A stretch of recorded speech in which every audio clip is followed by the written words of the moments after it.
Peace, peace. Welcome everybody to the Imperial 80s. We have a super special episode today. I'm so excited about this. Shout out to Starscream, our latest YouTube member. Appreciate it. Wow. Great screen name. Mhm. Very fitting. Yeah. Fitting, yeah. I mean, this was one, and we have a bunch of different folks who are going to come through today. But as soon as we started talking about this series, like one of the chats that I'm in that a bunch of these guests today are a part of was like, "Oh, when are you guys gonna do Wrestlemania or when are you gonna do WWF?" And so here we are. As Hiram said over text message, uh, Dr. King would have been so proud of us, on MLK Day. I don't know. It's fitting. He's co-opted on this day, so it's kind of fitting for me. Long live Dr. King. I'd rather pay respect to him in different ways in movement. No, not in a nationally co-opted day that this is today. Yeah, I mean, we could get into all of the kayfabe around Dr. King's legacy, both True. the co-optation and the distortion, but also the bullshit right wing, oh, we're not going to let people go to national museums on his birthday. There's that too. That, yeah. There is that too. Of course, we definitely have to call that out for sure. Yeah. Oh man, yeah. I watched WrestleMania 1 via closed circuit TV with my father at the front row in Cleveland. Yeah, so we'll get into all that. All right, let's just bring our first couple guests to the stage. There's more folks that are going to join us throughout this. We've got David Rey Mysterio Chávez, and the Macho Man Hiram Rivera. Good morning. Yeah. Yes. Woo. Good morning, millennials.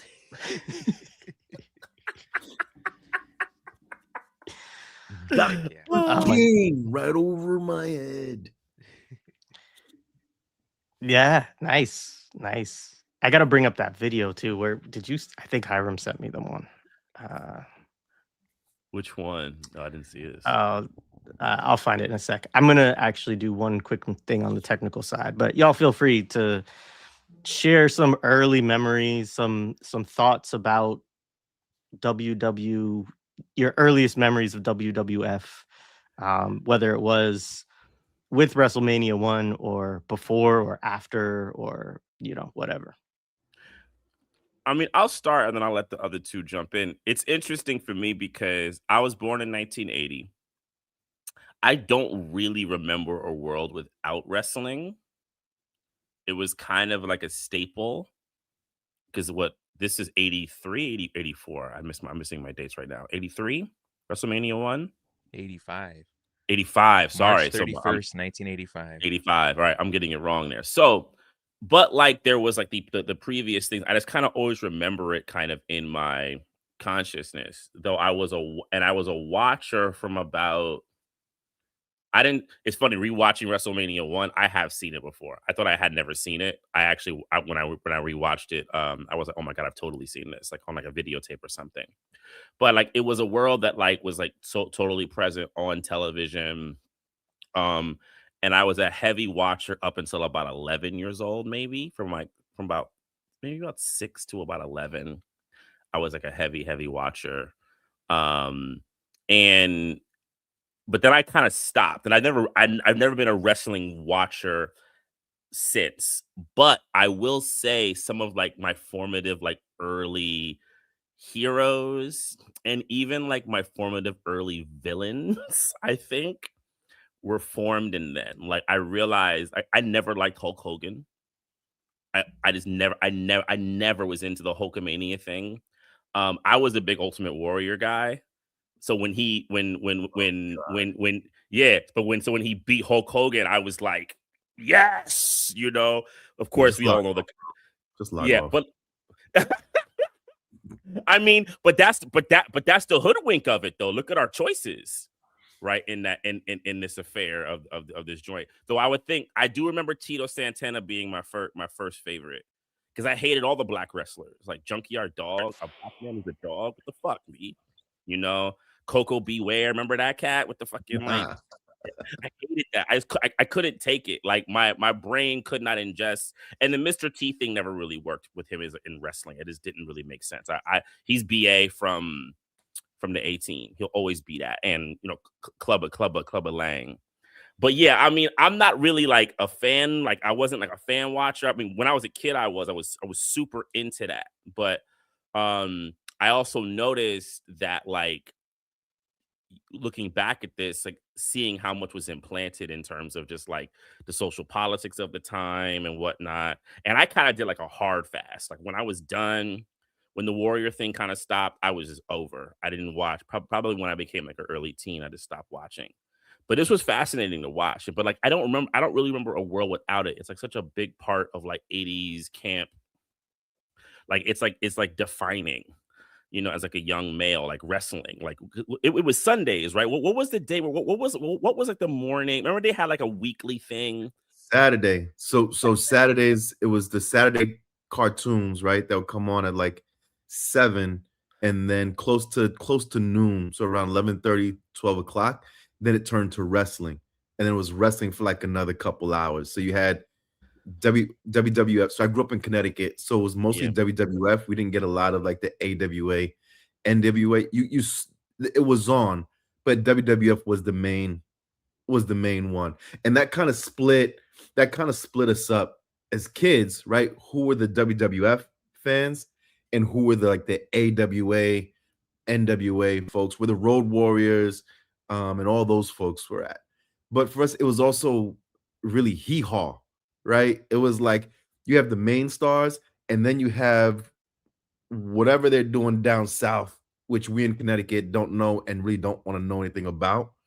And WWF's headquarters was in Connecticut, and it still is in Stamford, Connecticut, right? So it was also that thing for us where they're here. And there were always these rumors that the wrestlers were like living in various cities in Connecticut. I grew up in New Haven. So you'd be like, you know, the Samoan brothers are working in this auto body shop down, you know, a few blocks. And you'd have hordes of kids who are roving around the city trying to find them. Really, just overweight Puerto Ricans with long hair. But you thought they might be the Samoan, you know what I'm saying, the wild Samoans or something. And that was it. But WrestleMania comes out when I'm 8 years old.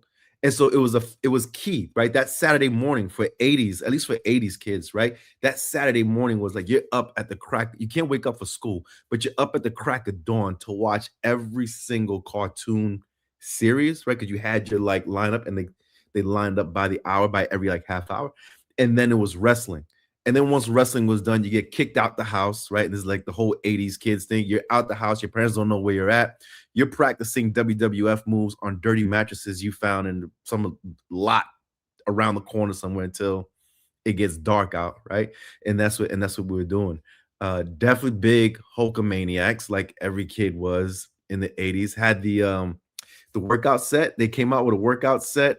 We got it for Christmas. So you had the wristbands with the headband. It was like, I think it was like little 5-pound weights because you had to, you know, lift your weights, say your prayers, do your vitamins. Had all of that. Had the dolls. They're like those rubber dolls that had all of those things. And was definitely into wrestling all the way up until the end of the Stone Cold era. And then after that is when I was like, and it was a bet. It was actually a bet that I had with friends. It was like, look, they're always doing some BS. If Stone Cold, I forgot who he was fighting. If Stone Cold losing to so-and-so, I'm never watching wrestling ever again. It happened, and that was it. And I had to stop watching wrestling forever. But this 80s period, this was peak. This was the life. This was the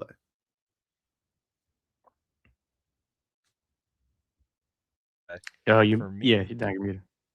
for me, I think, yeah, I remember the Saturday mornings for sure, and it definitely right. Just as Hiram was saying, you're locked in.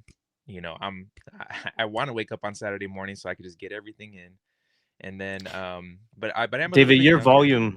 volume's a what's little low, David. Like, Oh, it's a little low. yeah. Let me see if I can adjust it. Hold on a second. Let me see. How about I change it to that one? Is that better? All right, cool. I'm Yeah. gonna use the AirPods instead of the mic then. Um, yeah. Well, let me start off too. I guess I'm the baby face. I'm a little bit younger here. When when WrestleMania 1 came out, I was -1 years old.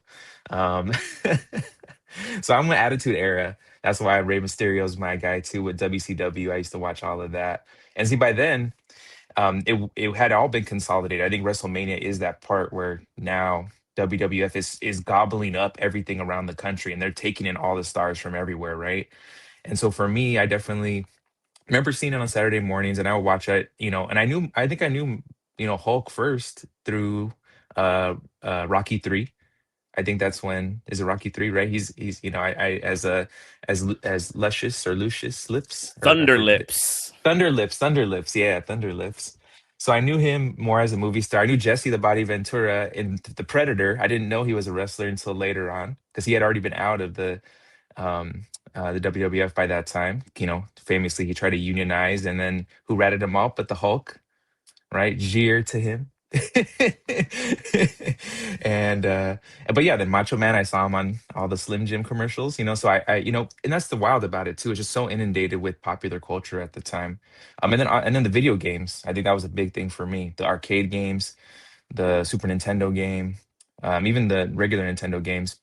So I knew all these the superstars that we saw in here, Brutus Beefcake. Like, I knew these folks from all of that. But when I really started watching was during the Attitude Era, like Stone Cold, The Rock. I had a G-Generation X, like all that stuff was my jam for sure. And yeah, I remember it was so much so that when 8th grade, when they made us do you had to, for the, they call it was like life development class, where you had to have a baby. And they taught you, like, this is what, it is to have a baby. At least I had it in my middle school. I named my Yeah, we kid had my little that. You baby. had to freaking carry it around and take care of it for a week and shit. Yeah. Yeah, we had a freaking electronic baby that like Yeah, moved and not moved. It cried. Like, you woke your ass up at like 4 in the totally. I morning. Like, it remember wasn't an this. egg. I know some people had to carry an egg. No, we had a freaking baby. I had Like, an egg. I had an yeah, egg. that's We what I had a mean. whole cyborg baby. We had the We egg. had Orange robot too. babies. Yeah. Yeah. Orange County was like, nope, we don't want these brown kids to have fucking kids. You need to have we're gonna invest in this. We're gonna invest in this for y'all. Some robot babies. And I named our kid Rocky for The Rock, because the Rock was my number one at that time. When he was with the Nation, a Domination, and then all that stuff. I loved all that stuff. So yeah, I mean, that's definitely my experience with it. And then I remember when Tyson came in, to the WWF and all that stuff. And it just started kind of going more and more off the rails, more and more off the rails. Um, then I started kind of losing interest, but I've honestly kind of now been kind of coming back into like listening more about it. And so surprised how many people, how much cachet it still has with folks who grew up in the 80s and the early 90s, and then really seeing it as this like huge like soap opera with like dynamic acrobatics and everything, so. And then also too, and then when you take the bigger lens out, you're like, fuck, like I low-key, especially surviving the Attitude Era, I don't know how I didn't become an incel. Like, I don't know how that didn't happen, because shit was wild. Some of the shit was really wild, and we'll probably get into it, but yeah. So that's where I'll stop. It was all really wild. Yeah. Wow, you took me back with the baby thing. I totally forgot that, but yeah, I remember it, and it was wild in my middle school because there were a couple of my classmates that got pregnant in 7th and 8th grade, and so then when we had the doll, then I just remember kids being like, "Oh yeah, now I see how hard it is for you to have that baby." Oh, so bad. All right. Uh WWF. So for those who don't know, this is what is now WWE. So they were forced to rebrand, I think, because the World Wildlife Federation had a similar logo and name and sued them or whatever. But when we were kids in the in the 80s, it was WWF was what it was known as. I didn't see WrestleMania 1 when it came out, and my parents would never pay, for something like that. Like, they were adamant that, like, they were like, Jared, it's fake. Like, I'm not paying for you to watch some fake shit. Like, but the but that aside, like, I couldn't escape it because like all of my friends were into it. Like, I would go to somebody's house, they'd have all the toys. I'd be like, "What's this?" They'd be like explaining all the stuff to me. And so then, I would want to at least watch enough of it to understand and also be able to like engage in, conversations with my friends and stuff.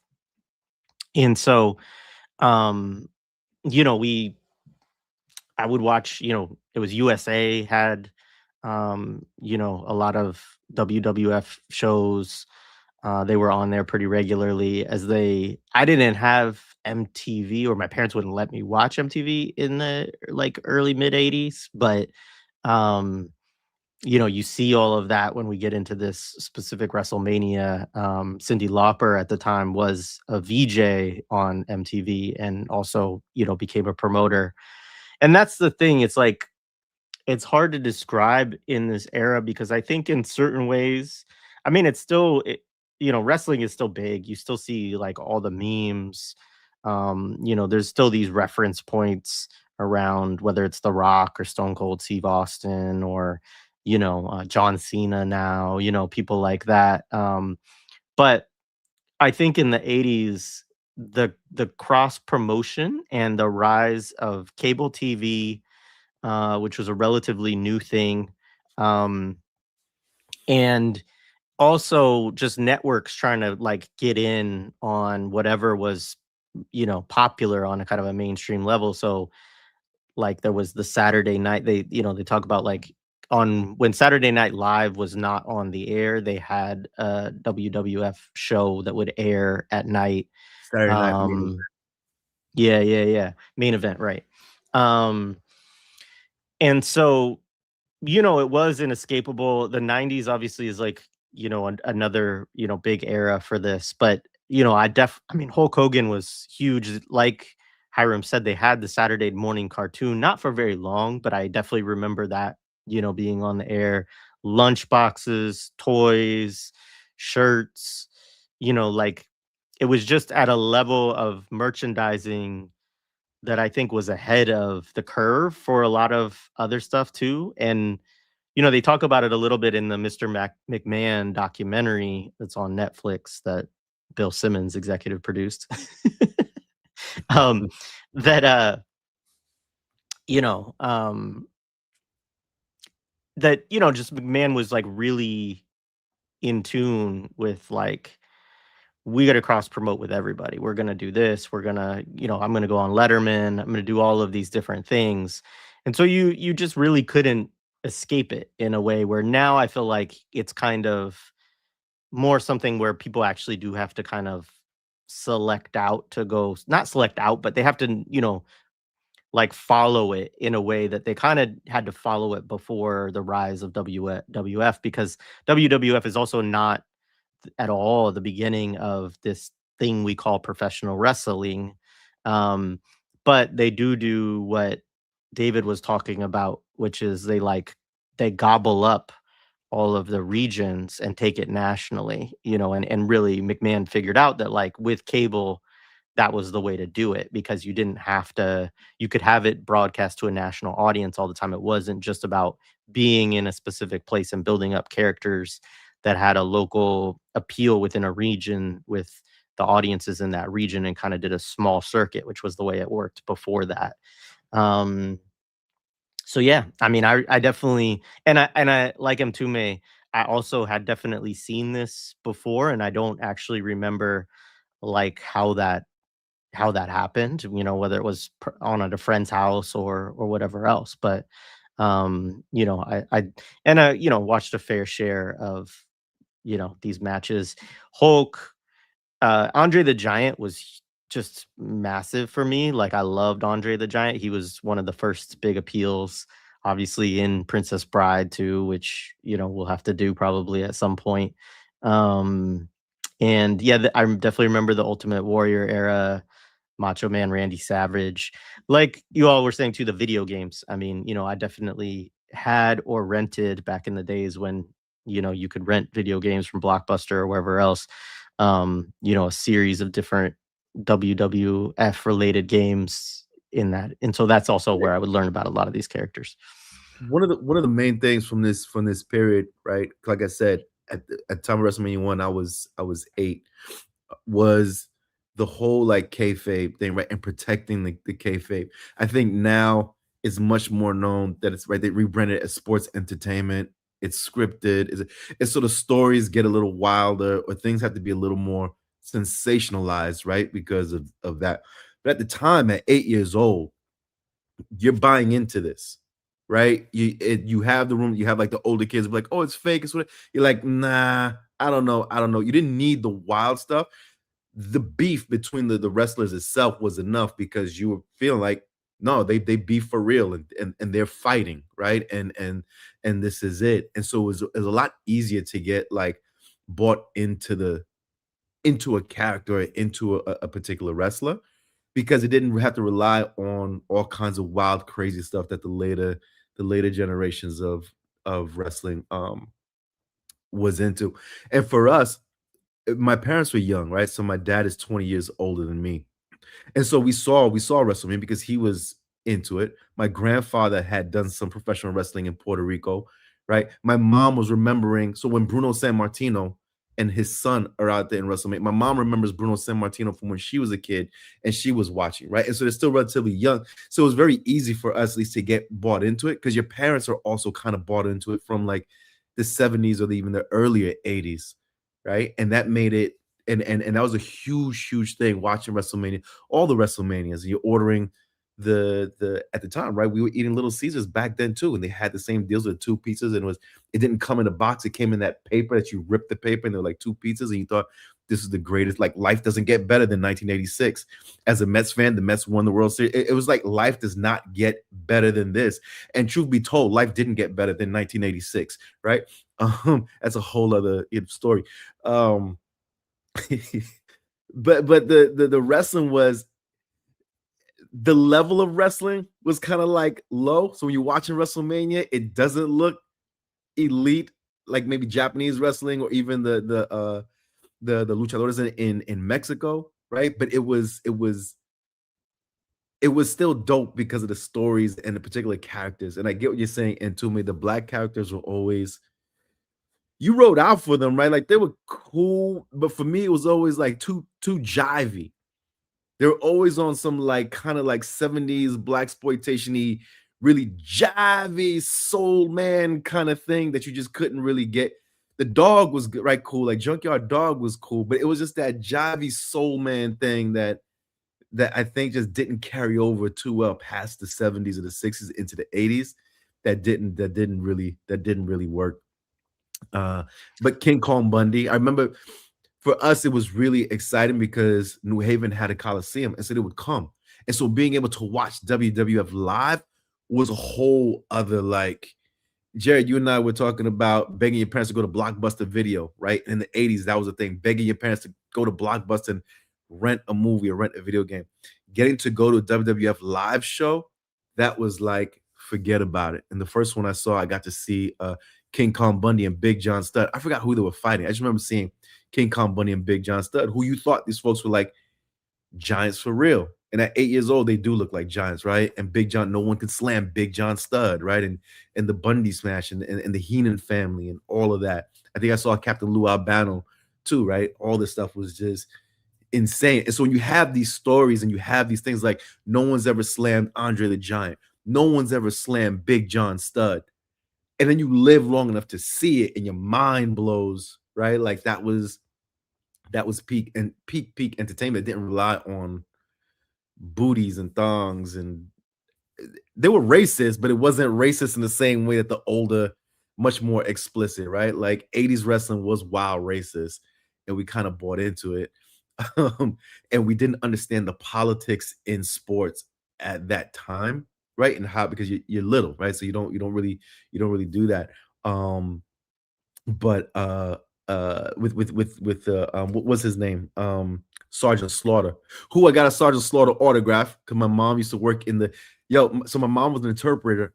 My mom was an interpreter in the federal courts in New Haven, and Sergeant Slaughter had a case. I think he was suing his manager or something like that, but he was in the court. He came to New Haven for the court.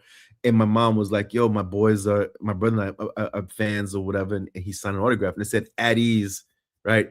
Hiram or whatever. And we're like, ah, and that was like my prized possession for like eons and eons.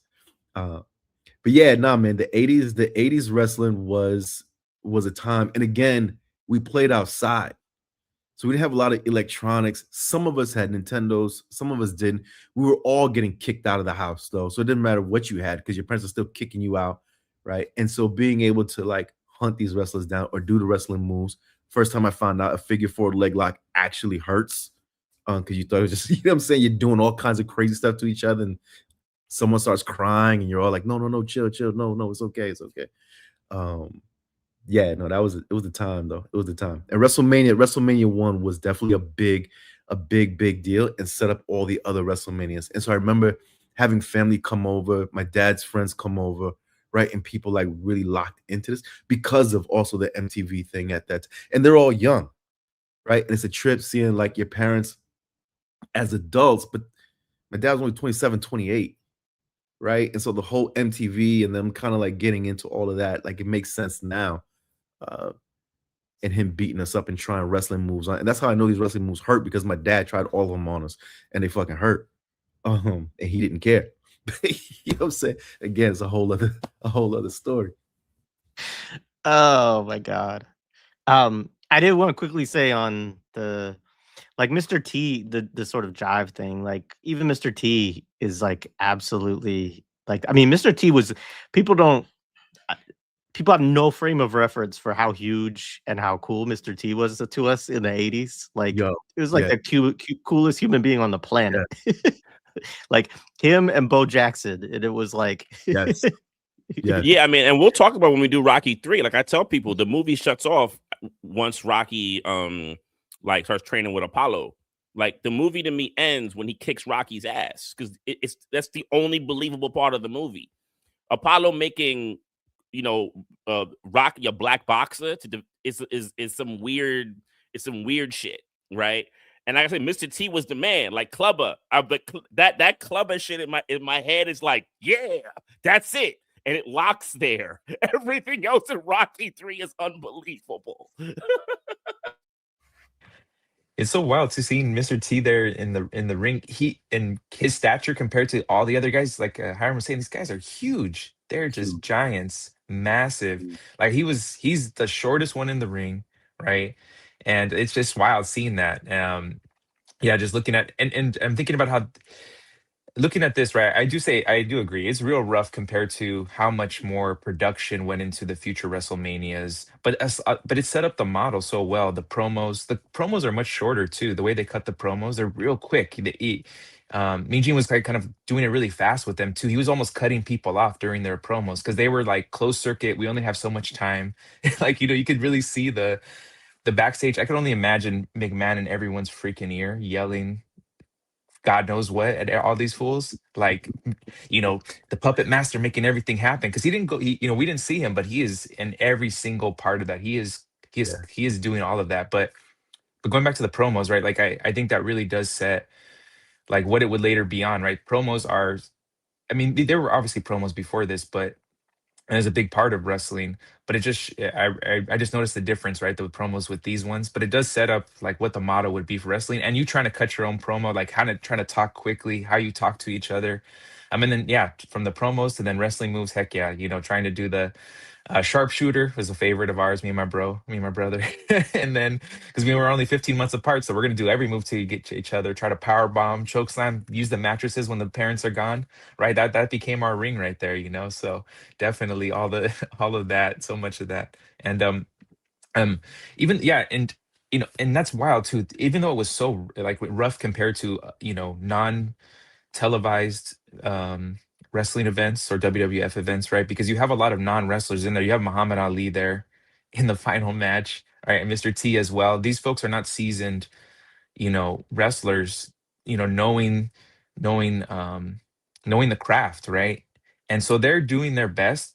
And then also Andre the Giant coming out, looking real rough too, his knees and everything else in his body, trying his best to to do it. That match, you didn't see him. He was bear hugging for a long time because he couldn't, do too much. But even with all of those things, it was still it was still like captivating to people. And then there was so much heat on the Iron Sheik and Nikola Volkov, right? All of that stuff. Like there was so much heat there, and also heat when I didn't know. I forgot that Roddy Piper was more of a heel, right? That he got booed really big, right?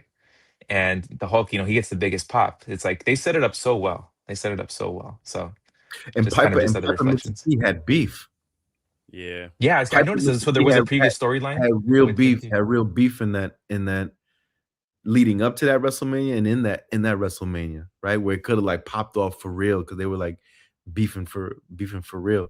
And it's also a trip about the those promos, right? And the influence those promos have, because Stephen A. Smith on ESPN, that's all he does all morning is shoot a WWF style promo, right? He talks like that. Everything is and ESPN now keeps moving more and more to that, where they only speak. Fox Sports, the Fox analysts also do it sometimes. They only speak in these old school WWF style shoots, right? Just a lot of yelling, a lot of loud, a lot of like in the camera and this and that, and it reminds you, and maybe that's why it appeals to like a certain generation, why they get so much views, right? Because it's appealing to back when it was Mean Gene with these folks, or if it's Piper and Piper's Pit, Bruce the Barber Beefcake in the barber shop, right? I forgot who else had their own sort of set thing, but yeah, it's interesting to see how that carries over and can be tied back to those shoots that they were doing, those promos they were cutting. Yeah, All I think right, the I'm promos gonna- even politics today. Sorry, go ahead, Jay. Sorry, I didn't mean- Oh, we got a special definitely. guest I'm gonna bring to the stage. He wanted me to play the Ultimate Warrior theme song, and neither of us could figure out how to do that. But Cena, unmute yourself before you start talking about, man. Hi, hello, hello. I wanted to play that stupid theme music, but it's really hard to download from YouTube these days. You used to be able to.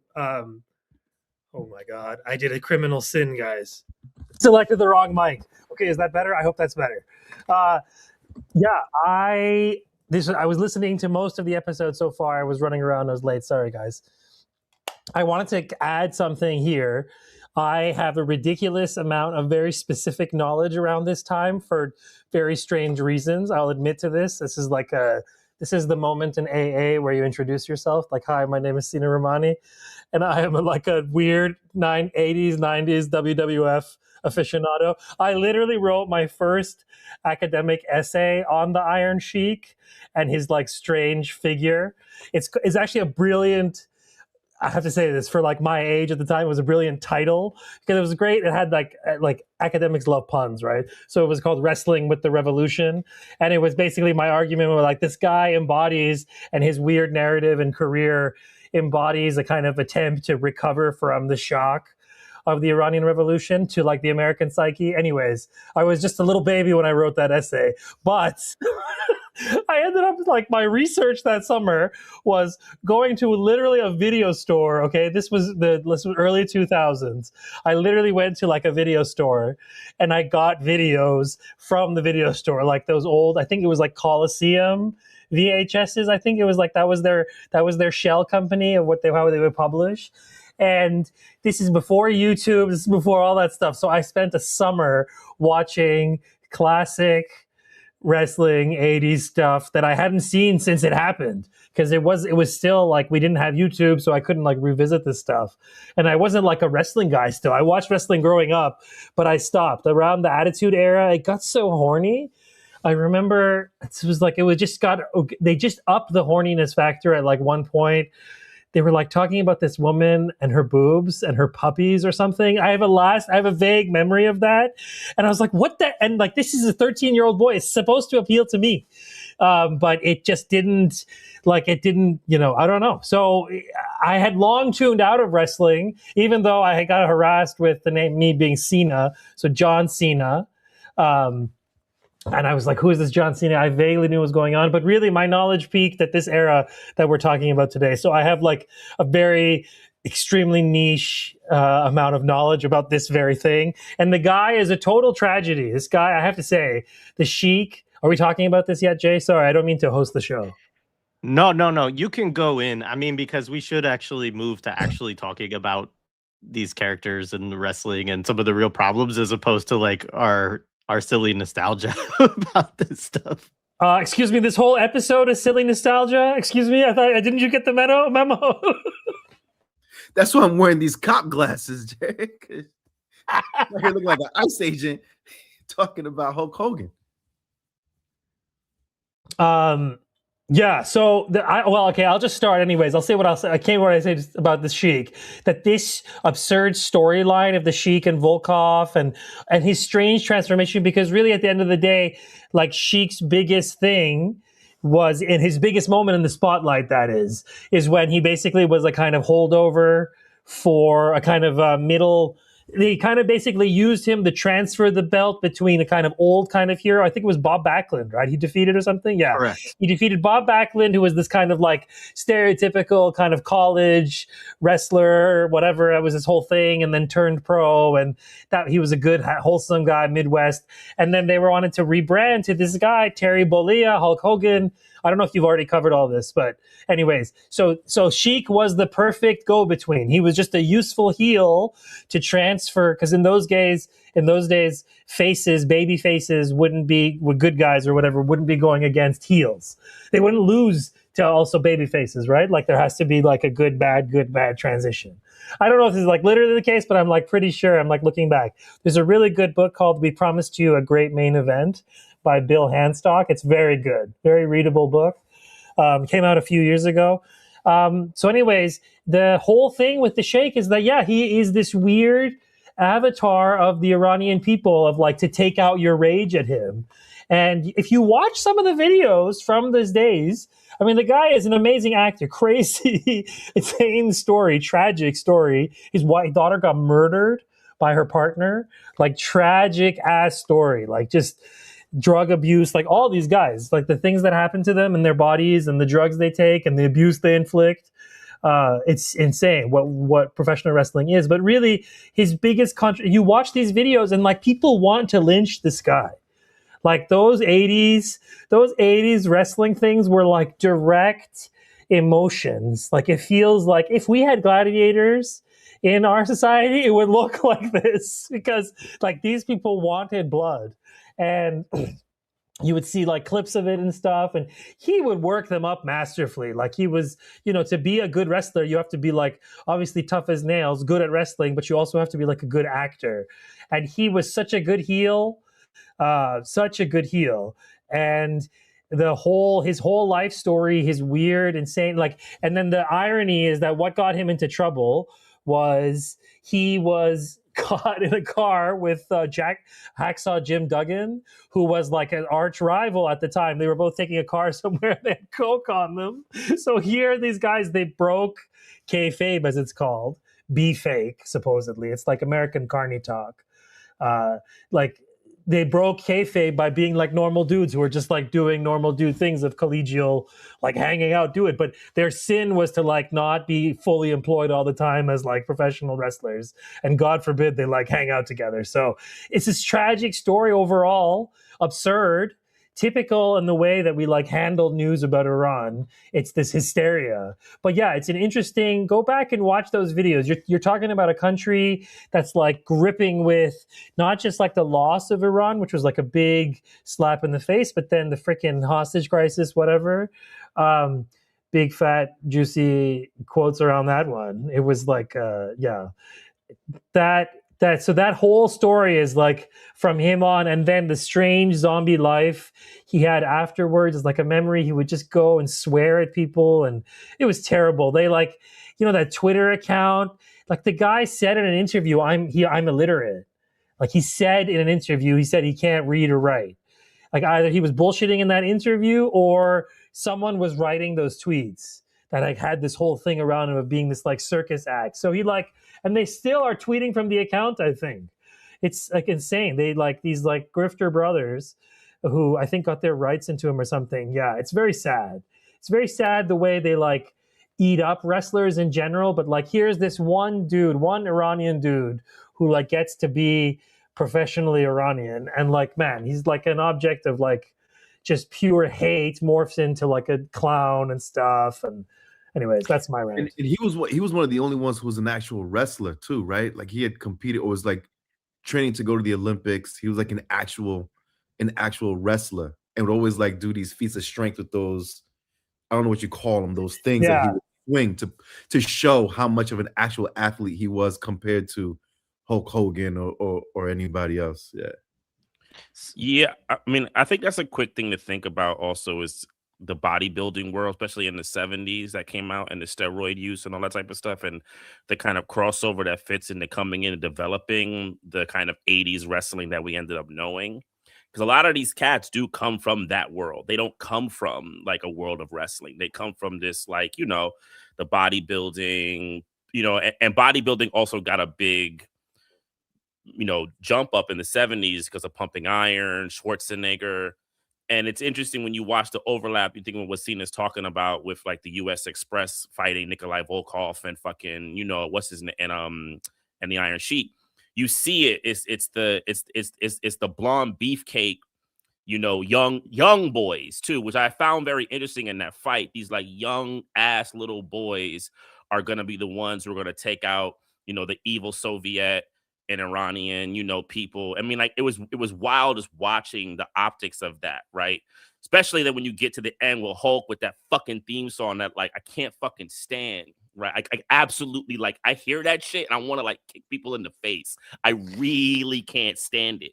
Like it just makes me so pissed off, right? But that whole kind of like overarching arc that exists with this. But the bodybuilding thing, I think, is really, really important, especially when you get to like the dark side of it with like the steroid use and it's the kind of lifestyle that a lot of these guys live, which wasn't pretty. It's funny. I'll say one quick little story. My mom did take me to, it was a WWF match, probably at Madison Square Garden. And like, I remember when I went and saw it, and it was a lot of like wrestlers that no one, they had like one key card person. It might have been someone like Tito Santana was like the key card person that you ended up seeing. But a lot of them were people like you never barely saw. But I remember it being a lot more ragged than I thought it was going to be. This is like late 80s, like 88, 87, 8, you know, and it was a lasting impression. I remember when I saw Darren Aronofsky's movie, The Wrestler, I got a flashback of that because I was kind of like, oh man. And I would read about some of the narratives of these guys and how rough that life was for a lot of them, that it wasn't pretty, right? A lot of the stuff that was going on for them. And I was like, wow. So looking back at this one too, I even thought about it too, with also like a marvel at like the choreography of it all, right? The way that they were able to kind of like put it all together. But that's also just you know, but then you think about American spectacle and how American spectacle and propaganda and this ideological building through camp also, like this is like peak camp.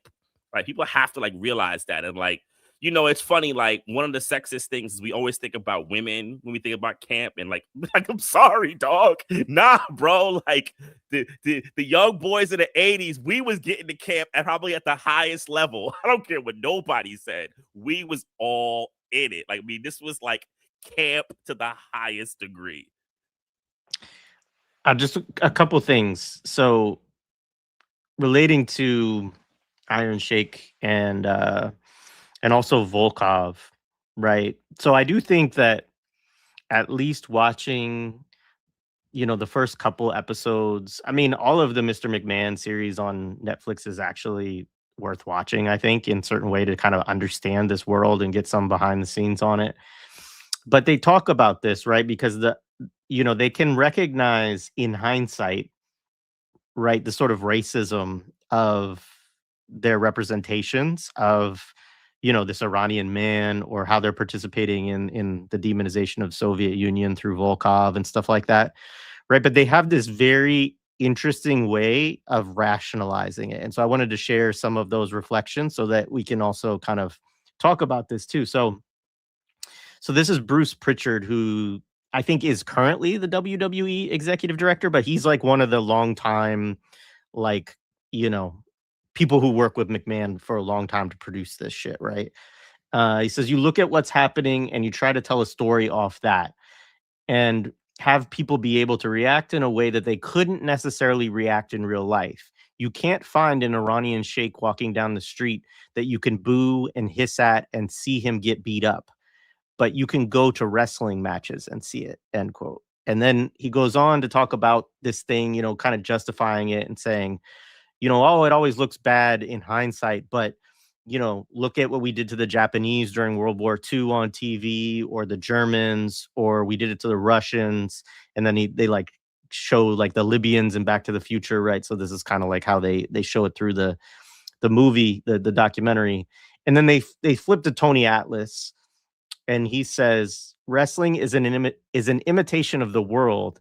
If you want to know what America is like, watch wrestling. We show you yourself.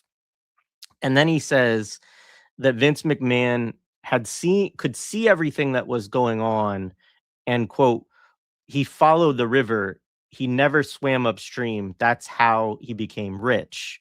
And I think, you know, there's a lot within just that little section of, you know, representation from these folks looking back at this.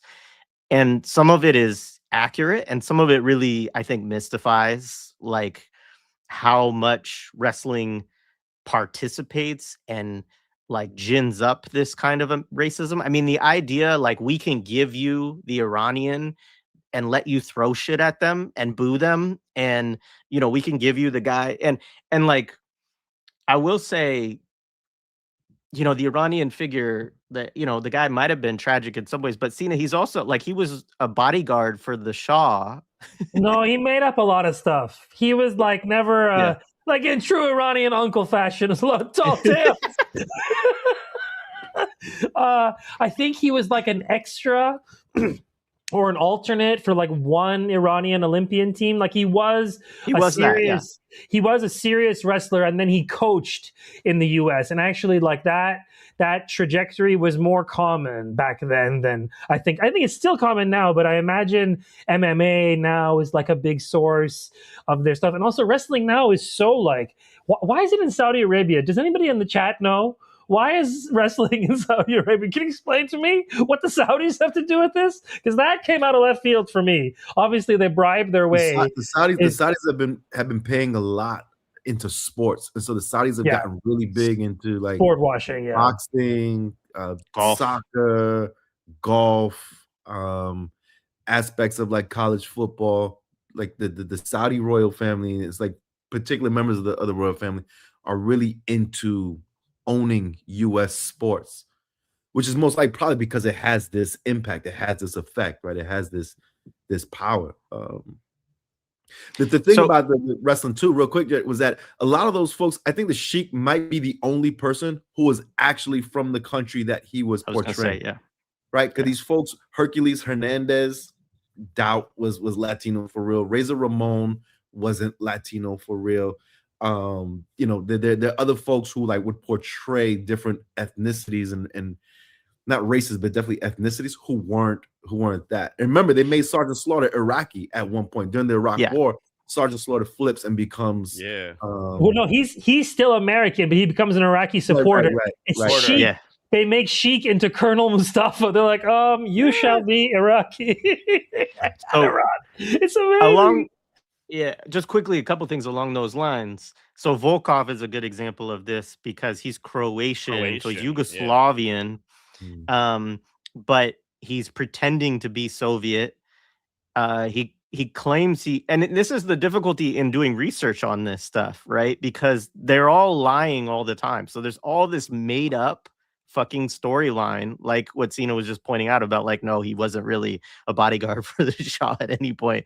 Like that, like when you look even on Wikipedia, because some of it they're citing these people or stories about these people that are planted by the WWF or WWE later on, right? So it's very difficult to get through like what is actually reality, because like Volkov claims in one place that his mother was Russian, but she wasn't, right? And so then he's like, oh, it was like the grandmother or whatever.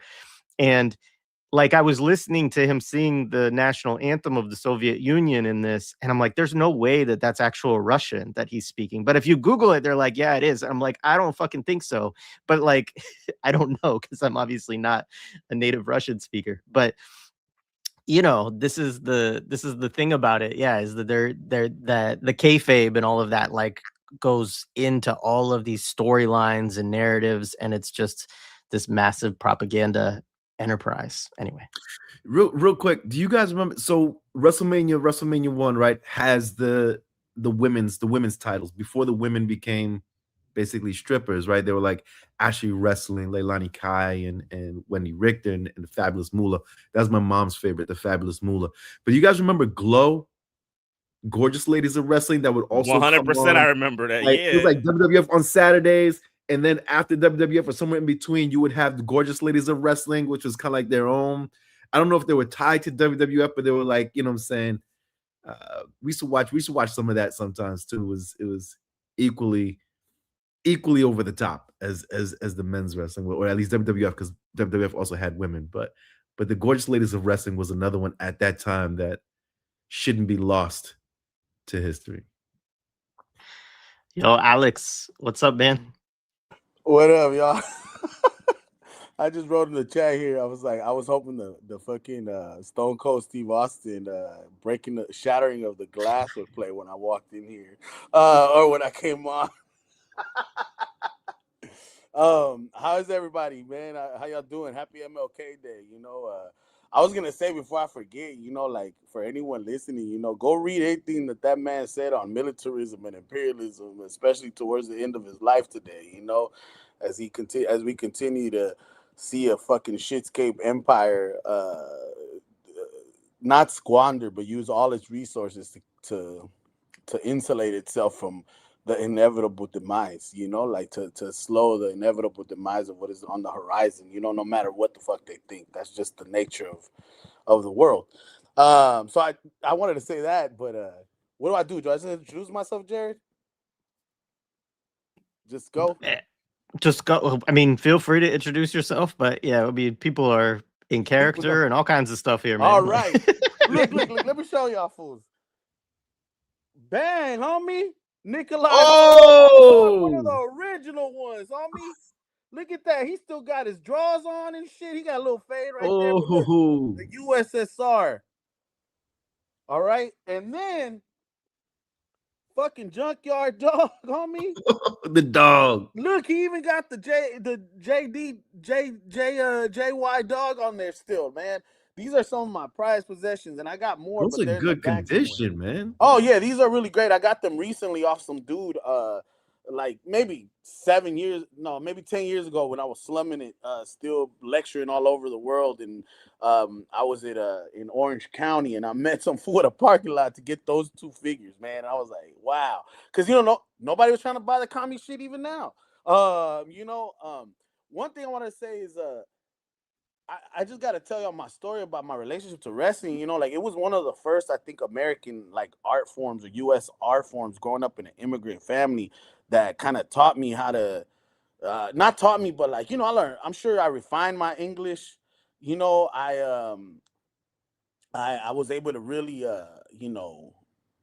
identify with certain things, like including my neighborhood. But also, it was a thing. It was like my first love, and because I think I heard Hiram talk about like the gorgeous women of wrestling and that, right? Like when I was a kid, my mom was a Catholic, and so she's still a Catholic, but she would take me to church on Sundays, and if y'all remember, if you didn't have cable, you'd watch Saturday 10 a.m. right reruns of wrestling on the national or local stations, and then maybe Sunday I think they had them, right? But they was trying to put me in first communion class, right? Like, and I always laugh because that's where I learned that I was a hustler, man. Like, because I was maybe 8 or 9 years old, right? And I mean, this is like a deeper story of my own spiritual like life, like, but they put me in Saturday school, right? And I was like, man, I learned quick. I was like, why am I going to school on Saturday? And why am this is not like going to benefit me at all. And I remember I went twice. And then I told my mom on the third Saturday, being like, Mom, we don't got no money for this. I was like, this is a waste of my time. And honestly, you know, I'm a good student. I'm good at school. I was like, I gotta like wrestling only comes on Saturday at 10 in the morning. I was like, you know how much I love wrestling. And you know, long of it is, I wore her down.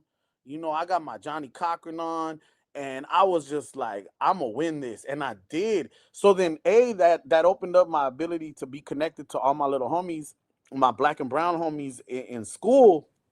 But B, what it did, it also allowed me to put some distance between the indoctrination of formalized religion, where I wasn't closed off to the idea of like a greater being or a higher power, you know, or a notion of what people term God, you know, like it just, I was ambivalent, which is better than me, for me at least, to be have been antagonistic. So wrestling saved my spiritual development, you know, like at a later age in a lot of ways, and it taught me that I was going to be a hustler all my life, and that I could hear hustle anybody in my way. So that's A, right? B, I just need to get this shit off my chest. Thank you, David, for initially putting it on the chat, like the World Wrestlemania 1, right? Like that is beyond my time. I was only like 3 years old then, you know. I think the first WrestleMania that I really was into was WrestleMania 6, right? Like was that, and I think WrestleMania 6 was Hulk Hogan versus the Ultimate War. In Toronto, Ultimate. baby. That's In Toronto. shit. Watch out. Go Dodgers, homie. But you know,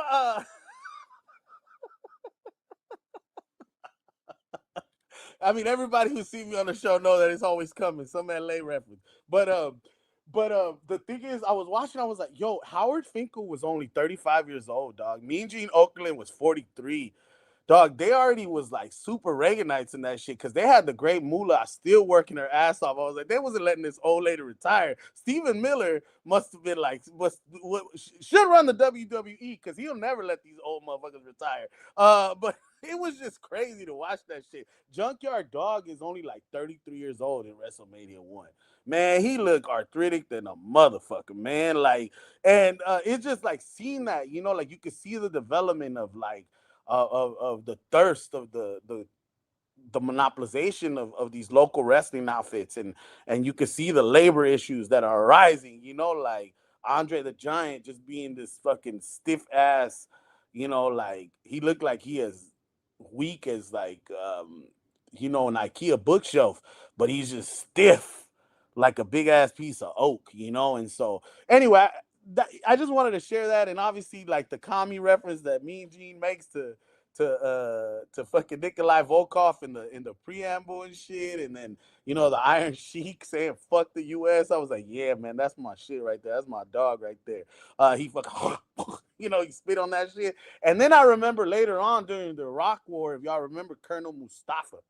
Colonel Mustafa comes as a kind of like continuation of that. But yeah, man, I'm really happy to talk about this. Obviously, I know I always got a lot of juice to do any of these things, but wrestling was really my shit, you know, and that attitude era really gave me a sense of like, I mean, that's how I express my politics, you know, was Tupac and WWF attitude era, you know, like that's how I walk up into any space really. And when I started getting a PhD, that's how I was, you know, like I'd just be like, fucking, it'd be hit 'em up and fucking stone colds crashing fucking windows. And that's really still how I am. So anyway, thank y'all for letting me fucking be up in here. And I'm excited to rewatch the beginning and watch the end of it. Good to see you, Alex. David, I know you have to jump in a few minutes. Is there anything you wanted to kind of get in before you had to? Yeah, I mean, there's a lot to say, but I just want to pick up on one thread that Alex said was like the Reagan of it all, right? And I was looking, I was like, all right, you know, Muhammad Ali, he's there at the end. He endorsed Reagan in for his reelection. That famous picture of Reagan punching Muhammad Ali, or like, you know, doing the phantom punch to him, is in 1983. And then he endorses his 84 election. So he, like, it's really wild, like how much of a prism this is for the Reagan era of the United States. It's just so wild, like how they put all of these things together, right? Obviously with and then the Iran Contra is happening at like simultaneously. It's happening in the fucking background in 1985 while this WrestleMania is fucking going on, you know. And it is just wild, like how much that kind of just fits into it. And then but then also too, it's also fucking funny that there's like off screen, there's the fucking Secretary of Education. Linda McMahon is in the building, you know. She's not on screen, but she's there. Jesse the Body Ventura, a future Minnesota fucking governor, is right there, you know.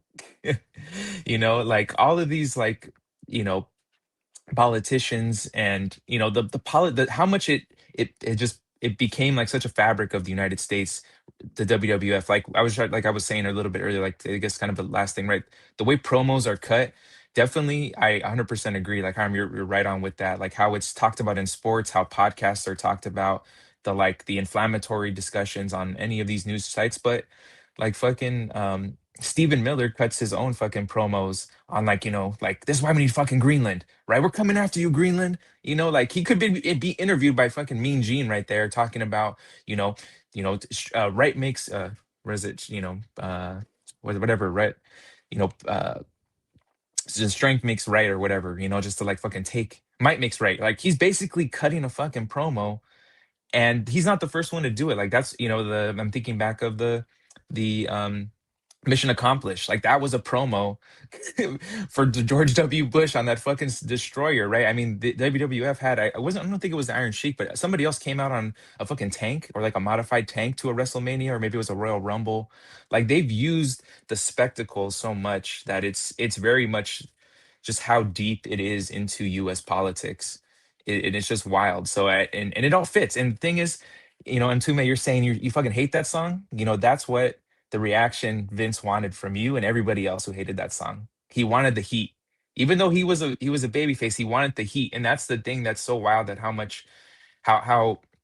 that explains our kind of, this current moment too of, it doesn't explain it, but it kind of gives us the heat that Trump gets is what has elevated him so much so. And like that is just like, that just shows how fucked up US politics are, is that we are that we vote based on like that, that heat, right? Like that's what we're looking for. And that's what the whole, media atmosphere creates too. They take their shots, they take their cuts, they take the cross cutting, all of that.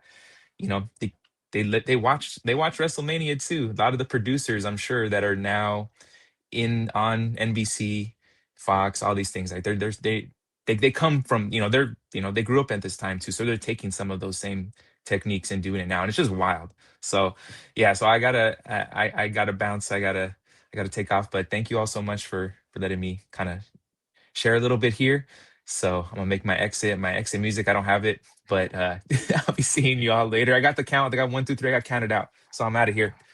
Keep the All Royal right, Rumble peace, going. David. Thank you, man. Thank you. Getting tossed over the top rope, homie. No, I want to say something. He made this excellent point, and I just want to like underline it. And there's something also beyond wrestling too, because like professional wrestling, okay, get out of here, get a job. Professional wrestling has its roots are carny. It's carnival, right? Like this is American carnyism.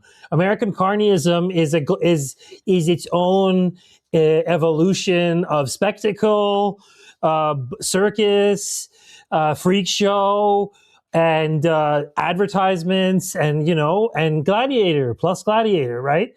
And so the evolution of that in the WWF, WWE is something to marvel at.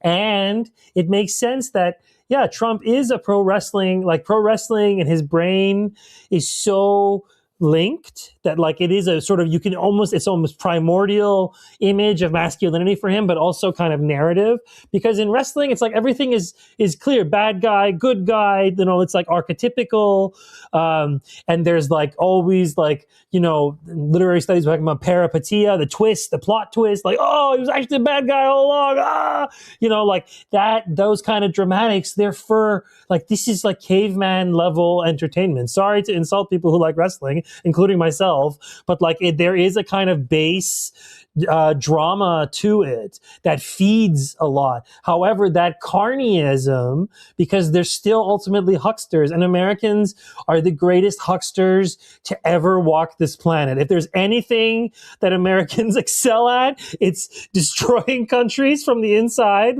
with their intelligence services, like poisoning the earth with their weapons, and spreading their culture, like carnivalesque culture, right? That like other cultures have carnivals, but it's nothing like like the US. Like everything reaches carnivalesque peaks in the US. Everything is a freaking monster truck rally mixed with like a gladiator battle to the death, mixed with like a hot dog eating context. Like nobody does it better. There's a section of Dodger Stadium where it's like the glutton feast section. It's all you can eat. No human being should eat that much food. There's no good reason that you should be eating that much food, and people fill it up like they love it. So like I've been to sports not around the world, Europe. I'll say Europe, but I haven't gone in like Mexico. I should have, but really like no other culture is unique like the US in all of these things. And it's like gluttonous need for everything. And wrestling is like it's a node of it. It's a very interesting, and it tells you a lot about the kinds of cultural contours of the US at the moment, at like any given moment. It's like a good barometer. Although I don't know if that's changed since that guy who killed Chris Benoit or whatever. Like that. Is it Chris? Yeah, like I feel like at least according to that Handstock book, that the wrestling took a profound change after that it had like then it rippled out, and part of, at least from what I understand, that part of like the kind of Saudification and the kind of global sports washing thing, getting involved with that has been part of the response of Vince McMahon kind of rejiggering. I don't know. Maybe people in the chat know better, but yeah, no, wrestling. It really is something. Carnyism in the U.S. is profoundly linked. And the Benoit stuff, I think, got big because of the CTE. So when CTE came out, right, and the whole investigating CTE and connecting CTE to professional wrestling, because it was in football, because wrestlers had been killing their girlfriend. Jimmy Snuka killed his girlfriend right here in Pennsylvania. Those wrestlers were always doing horrific stuff behind the scenes. There's that whole Dark Side of the Ring series that they do on Vice that just tells you all of the insane stuff that these folks do, because they also weren't getting paid, right? So they had to like have side gigs or side hustles. This is why we were looking for them in the 80s in my neighborhood and around, because we heard their work at the auto body. We understood that they also had these other lives, but because of their beef, they handled their beef inside this ring and then went back to doing whatever they were doing, right? In the jungles they come from, or wherever the Vince McMahon told us these people came from, in the four corners of the earth, right? That's what we believe. And remember that Donald Trump at that time was also connected to WWE, right? Donald Trump was definitely, so for a generation of folks, at least my dad's age, right? Remember Donald Trump heavy in all the sports because of Trump casinos, because of him being in, right, the wrestling and stuff, and have this sort of like look at Donald Trump as this sports entertainment figure himself that you get really nostalgic about for some reason, right? Because of who he was at that time. If we remember, those of us who are older to remember Donald Trump at that time, right? Very much involved in that sports world. And another thing that Alejandro brought up is the politics in sports, but specifically the politics in wrestling. So aside from how it shapes how we view other countries, Jared, you have the imperialism study group coming up, right? How WWF came to be was exactly that. McMahon decided, I want everybody else's resources. I want everybody else's territory, and I'm going to go out, break the rules, violate these treaties or these agreements, these contracts, and go conquer my land until I build this monopoly corporation that I have built that then is able to wield political power, right? Where Linda McMahon then becomes the Department of Education chair, right? In this wild sense where it's like the carnival, but the carny is definitely super USA in its capitalism, in the way that it moved through the country in this sort of internal imperialist way, conquering monopoly capital, and then wielding that power now with this extremely large donations to Donald Trump, buying seats to the Department of Education, buying his own way out of prison sentences for the amounts of rapes and abuses that were happening. Because even at this time, you have the pedophilia that is happening, right? So there were a number of high-ranking folks in WWE, referees and other folks who were harming young boys, right? And they kind of try to pin it on President Jack Tunney, who I think at the time was the only openly gay person, but wasn't involved in that. But because he was gay, they pinned it, right? This comes up in the McMahon documentary as well. And so the amount of like drug use, the murders, the abuses, the the It's crazy. a mafia. It's a mafia. It's a sports Absolutely. mafia. 100%. They sacrifice these workers for profits, like Right. straight up mafia. And it's also literally in the archetypes. I mean, look at the managers: Jimmy Hart, Bobby the Brain Heenan. And there's a way that they also play around proletarian anger, because you're supposed to not like Hart and Heenan. You're supposed to see them. So it's like that. It's that duplicitous Gordon Gekko thing. But because they're so powerful, you have a reverence for them as a part of a kind of like part of American politics. So you like, yeah, you enjoy seeing Bobby the Brain Heenan do something fucked up or get humiliated. And it's how you, if you're a working class person, you can say, yeah, that boss, he gets humiliated. You could have that kind of like projection onto that. But you also acknowledge that they're kind of part of like the societal fabric. So this kind of like end of history thing that would come like 5-6 years, they're just going to be a mainstay to the world forever, right? And like and it's funny. And then you put someone like Hogan, and I'm gonna go on my Hogan rants on this. He becomes this singular figure who can conquer all, right? You know, and he is the singular person. He doesn't have the manager. He doesn't have that. He's able to, you know, he has alliances with people, but all his alliances flow literally downstream. Like it's all his shit, right? It all goes back to him. Like even in like the final moment when it's Superfly, right? Is Jimmy Snuka and Mr. T, when they're having that final moment, you even see how the fucking camera looks like and how he's like centered. I mean, that's why I always hated him. Like I tell you, like when I tell you about my hate for Hulk Hogan, it was like massive, because then when I found out that wrestling was scripted, my beef then became, well, why the fuck is he always winning? Right? Why is this dude? Oh, and like, and also like the California thing I find interesting. He's from fucking Georgia, right? He's from Venice Beach, right? Like California.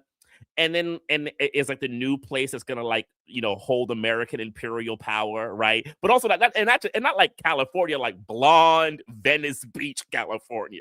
Like, come on, dude. But that's the movies we saw, right? That's like, you know, the big guns, all that shit. Though I will also say the New York connection is interesting too, because I forgot about Captain Lou. I have forgot about him and like his kind of like Lou Albano and the kind of that feels like a hold on from Rocky too, a little bit, right? The kind of like the Italian Americans, like, you know, holding together the American empire to like the other end of it. And the Cyndi Lauper thing was just wild. I had forgot about that shit. I had forgot about that. Bringing Cyndi in there, but you see this kind of like pop culture totality that they're trying to kind of create, but it's all farce. It's like you're watching this like farce camp. I agree with Cena on like the carnival thing. It totally is, and because you would see like the gladiator comes out, yes, and look at like Bobby the Brain Heenan. He's like a classic dude from like the 30s.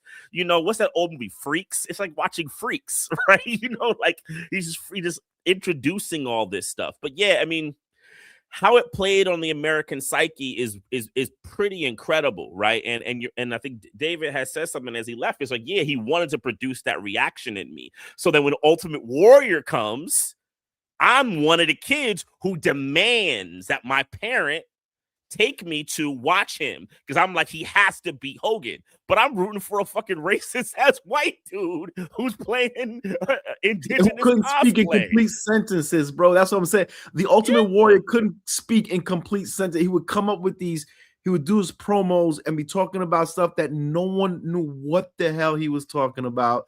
The gods of Mount Olympus will come thunder through your veins of the. What are you talking about, bro?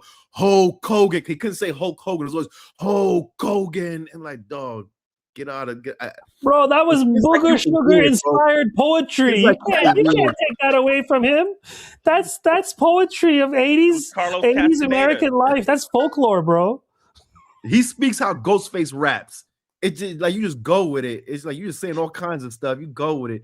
But kids like you were weird because that was a split. There was definitely a split between like Hulkamaniacs and then these little warriors. It's like, bro, come on, man. This dude is a freak show.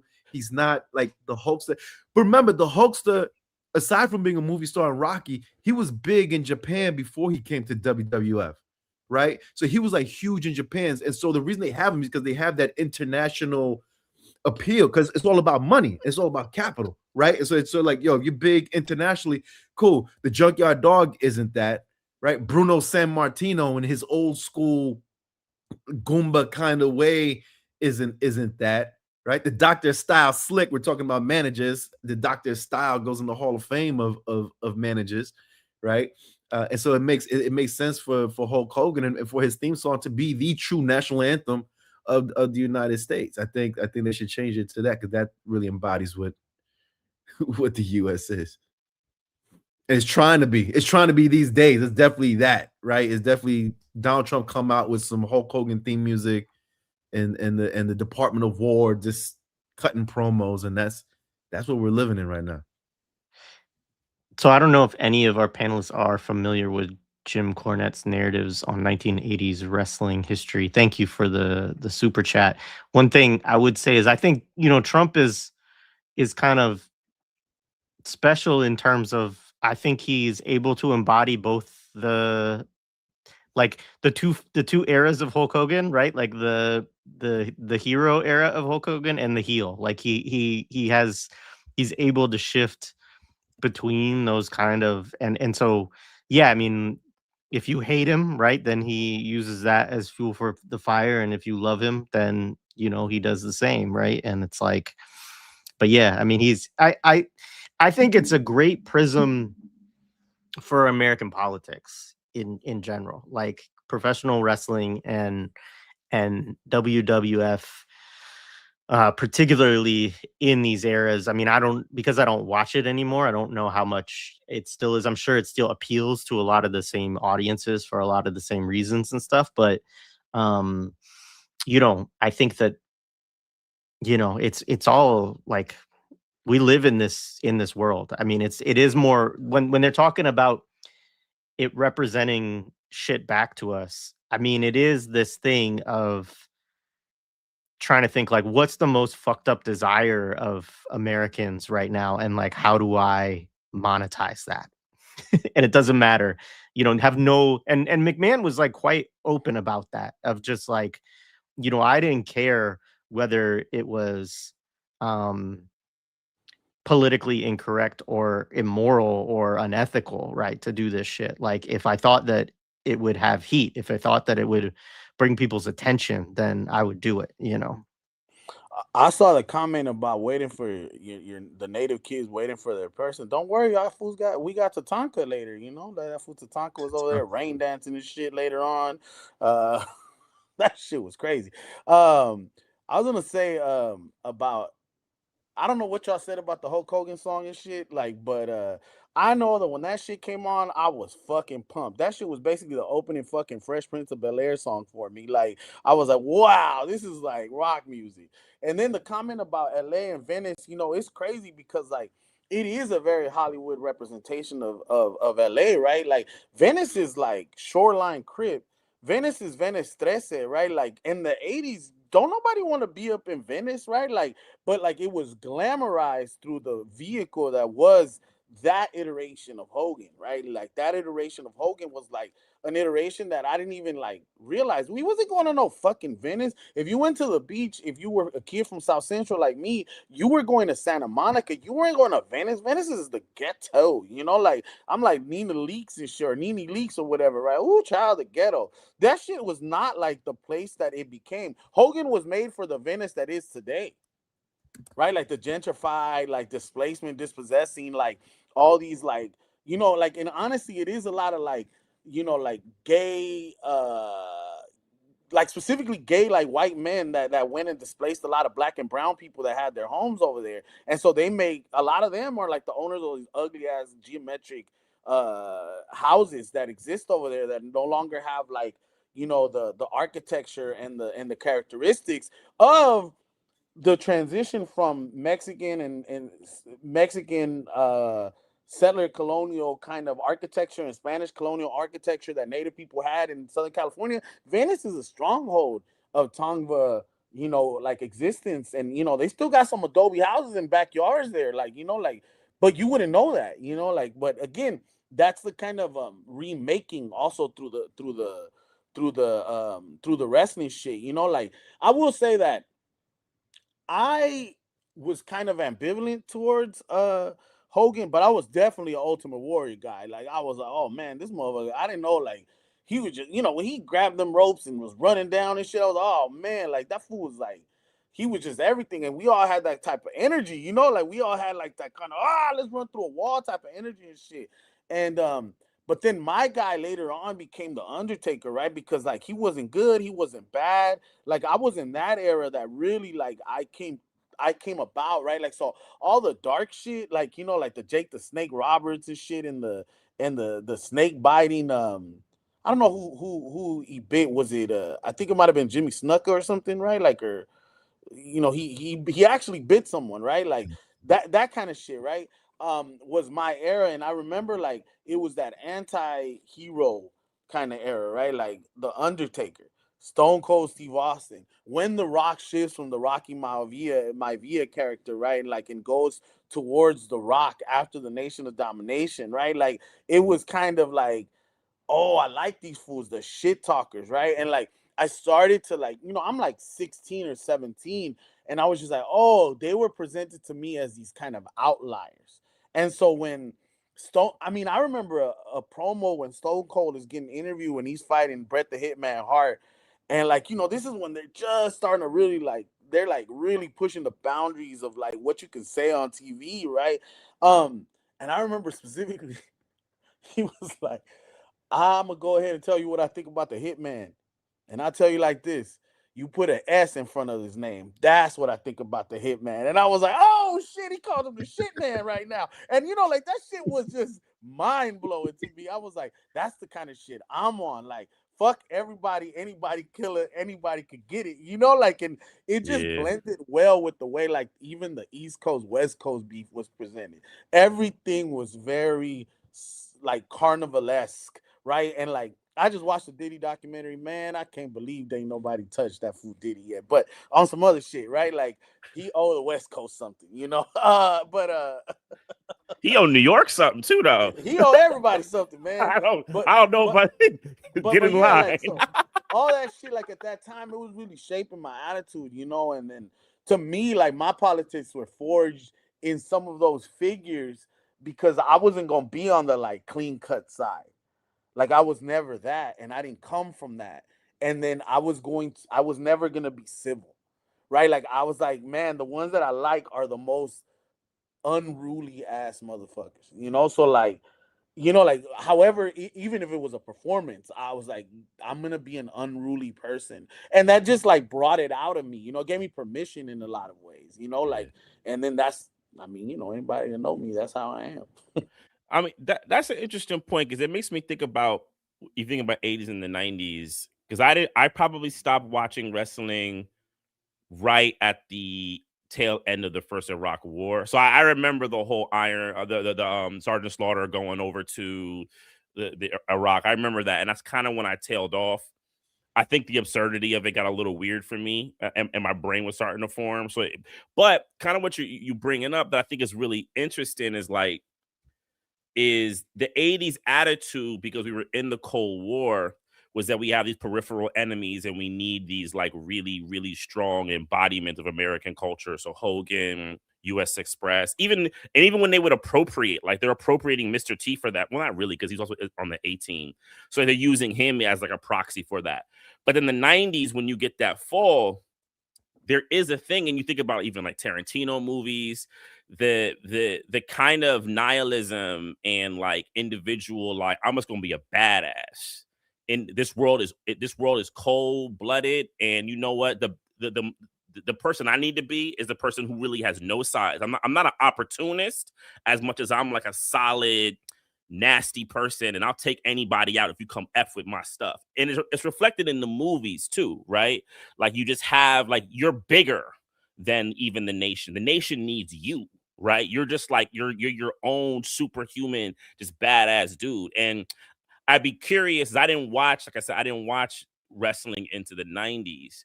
I'd be curious, how is that the kind of formula that ended up getting formed around even like the popular wrestlers too?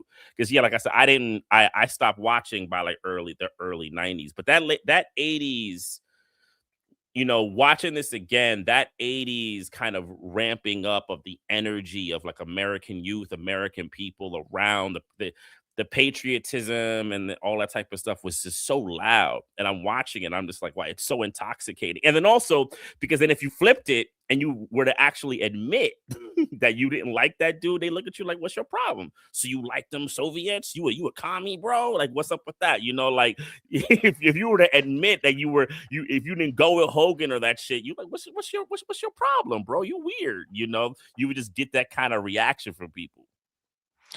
Yeah, well, I mean, I think the kind of the mob mentality around a lot of it, and I mean, I do think the 90s become interesting in the early 2000s with it because of some of the, I mean, it goes in a lot of weird places to try to maintain audiences, as folks have said, like with the Attitude Era and like the ramping up to also of like the real sexualization around female wrestlers and the relationships and McMahon's weird shit with his wife, as well as like, other, I mean, and a lot of that stuff is in that McMahon documentary.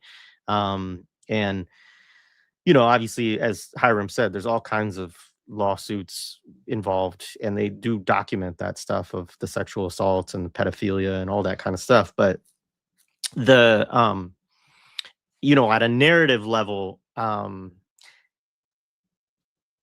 there is a lot of interesting stuff because they're also become WWF has this rise, but then other wrestling starts to catch up, like WCW, the kind of NWO, Hulk does the heel turn, like all this kind of stuff, and then there becomes it's no longer like one, the 80s, you have this rise of WWF, basically nothing can compete with it for, probably 10-year period at least.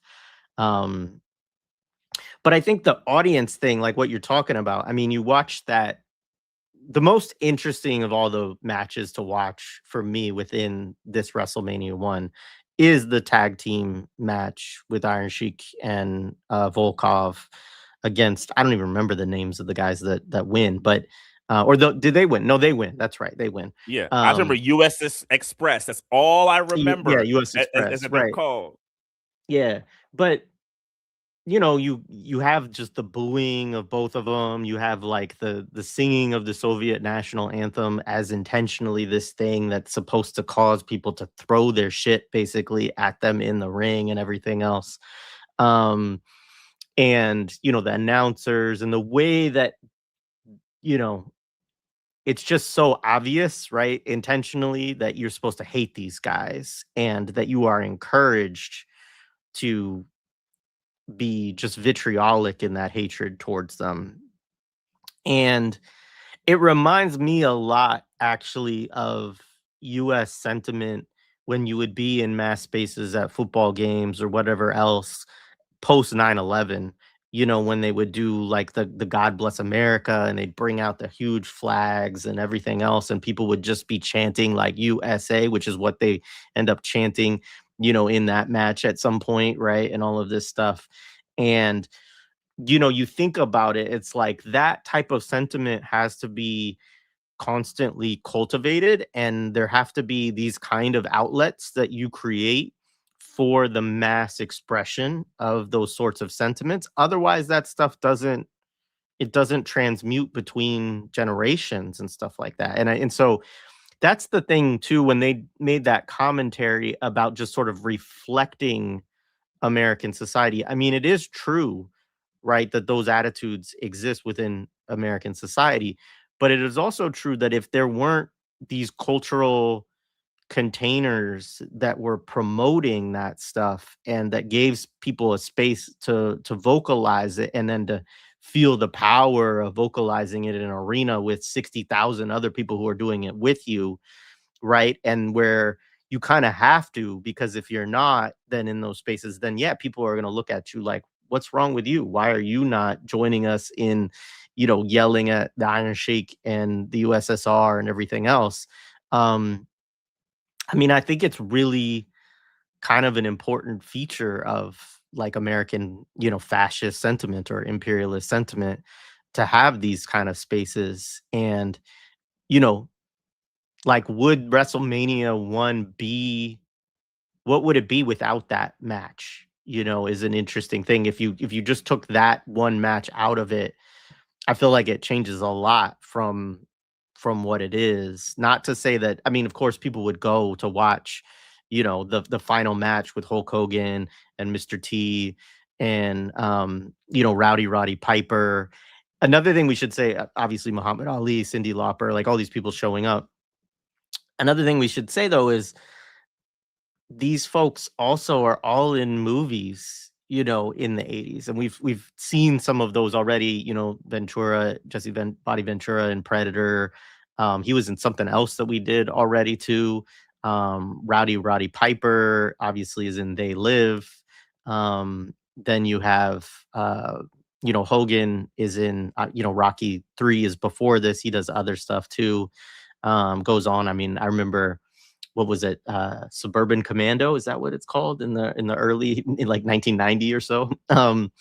Yeah, I mean, so like that, we still have that. Like John Cena, I think, is probably the one, and The Rock, that are like the two characters nowadays where, my kids don't even know The Rock as a wrestler, right? Because he hasn't been in pro wrestling in so long, but they would know who The Rock is, right? So you do have that legacy where these folks still do that stuff. But yeah, I mean, and folks have brought up Linda McMahon, now Secretary of Education.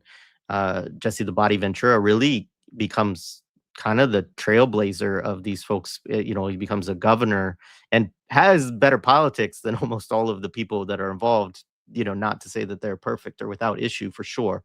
But yeah, it's just, it's fascinating that you get to that space, but they figured it out. Like they got it is really a time of developing this formula, I think, of getting rid of the fucking Michael Dukakis's of the world and saying, like, we don't, I mean, Reagan is in some ways a part of this as well, right? Rising from actor to governor to president, of the ruling class just saying, like, hey, if we can get these figures that can catch your attention and you'll pay attention to them, and then if they, fitting them into that kind of heel face character for empire, I mean, I think that's kind of the skeleton key of a lot of this stuff.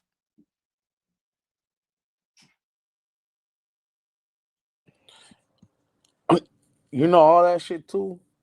Like all these fools are on hella dope and hella drugs and shit, and like hella alcoholics. If you watch any of the stories of like Andre the Giant or even Hulk Hogan, Ric Flair, like these fools are legendary, like addicts and shit, and like are coping with their own realities, right? Their grandiosity, right? And like I think that's also a very like American thing. Like later on you get Jake the Snake Roberts, Razor Ramon slash Scott Hall. So many of these dudes died miserable ass, painful deaths, which I think, right, like is the escapism that this kind of carnival shit like gives us, like especially the working class. And while I'm like, y'all, I mean, I stopped watching wrestling probably like late 90s, early 2000s, So like once they had John Cena on here and they brought him up with his little fucking jorts and he was a rapper, I was like, I can't do this shit no more. At that point, Eminem is wearing Thin on Me too, and I was like, I can't do this shit. This whole fucking, is he wearing woo-boo?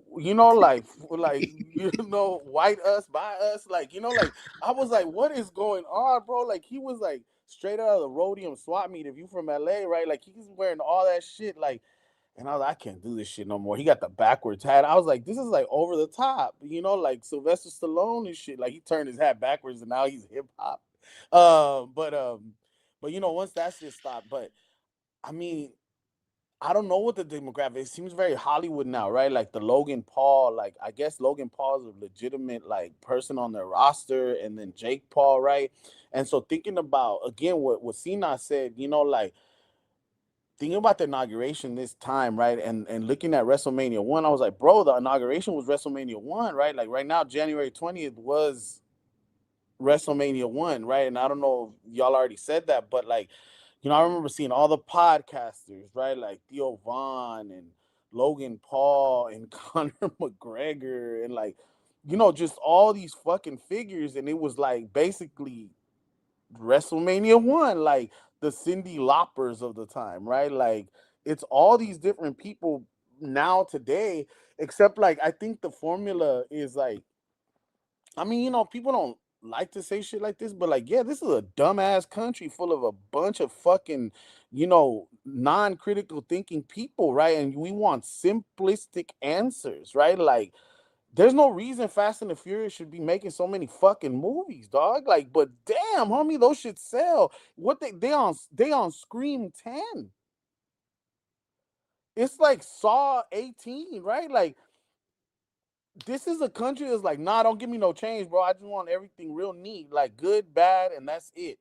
And then like when you throw in like, you know, wrenches, it's very difficult, you know. And so I think it's emblematic on that sense of how dumb this country is. And again, I am one of them people. I don't have a problem like fucking saying like, yeah, it's just some dumb motherfuckers out here, right? And this cultivates and like just in a cauldron and shit that gets you hype, where it's like, yeah, it's escapism like other sports, but it's something else, man. It just primes you for like a masculinist, settler, colonial, reactionary ass way to be, you know. And if I can't handle that, I could just go get fucked up. You know, like it's just like all this shit. Like there's no solution for the pain. You know, like what really broke my heart watching WrestleMania 1 was like I had forgot that Owen Hart was the executioner. Right? Like, and I was like, damn, they fucking let that motherfucker die in the middle of the ring, and they were like, the show must go on. You know, like that's these Amazon workers, you know, that's these people that work for these corporations, and you get a watch at 25 years and a layoff notice 2 months after you got the watch, you know, and like after you train the next person. And it's like, you know, I think here, Hiram, you said that thing about like the settler colonial, like Vince McMahon shit, right? Like that he just takes the territories, and he's like, it was clear it was about the territories and the markets. The human capital was inconsequential because we could just replace and recreate Right. that. And so, And like, drive them into the ground. That's why they that's were all it. on drugs, right? They're talking about working 7 days, like 7 shows a Right. week. They're driving in their own beat up hoopties because there's no bus. Or I mean, the money wasn't like that, but whatever money was being made was going back to Connecticut and to Vince, right? And these freaks are on the road traveling, you know what I'm saying, going from show to show, bodies tore up, broken up, relationships. Just these folks don't have families. They don't have, right? They're just kind of like these brolic individuals who are out here entertaining Yeah, everybody. and just they don't gotta pay for a drink. grind them into the ground.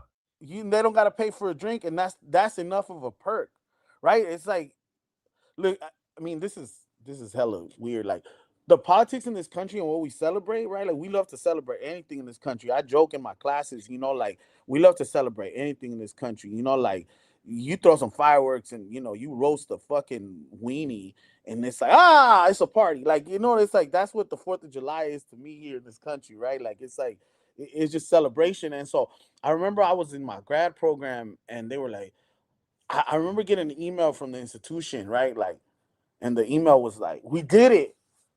Exclamation point. I was like, "Oh shit!" Like after all the struggle, and I'm reading this email, it's like, "We finally got 2-ply paper in the bathroom," and I was like, "What the fuck, dog?" Like you know, like that was a celebration that we got 2-ply instead of 1-ply. This is like 2013, bro, and I'm like, student fees are going up. And I'm like, wow, like this is what we get primed to do, right? Like celebrate now that your finger won't go through. You know, it's just to be so gross and shit like with it, but it's just the way that I feel like that's what wrestling sets up too. You know, like it sets up this thing like, let me just escape in this real celebratory, like, oh look, fireworks. You know, and it's like, don't worry for 3 hours and then go back to your shit life. And then in the beginning, it's like all their lives are shitty. So even your heroes ain't got shit. So it's like, don't ask for shit. Like 2 hours is enough. Enjoy yourself, peasant. You know, like, damn, that's just cold.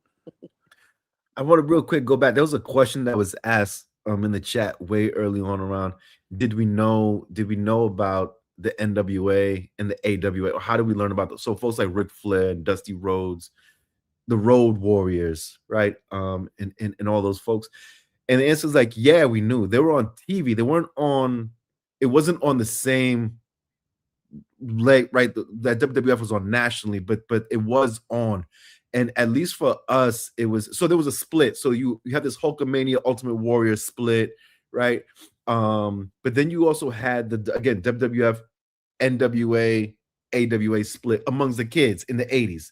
The kids in the 80s, right? Who was the real champion? Was it the Hulkster or was it Ric Flair, right? Who were like the real badass tag teams? Was it the British Bulldogs or was it the Road Warriors? Then Demolition came, right, to kind of be WWF's version of the Road Warriors. I think Lex Luger might have still been over on the other side, but it was always seen as, like I said before, kind of like hee-haw.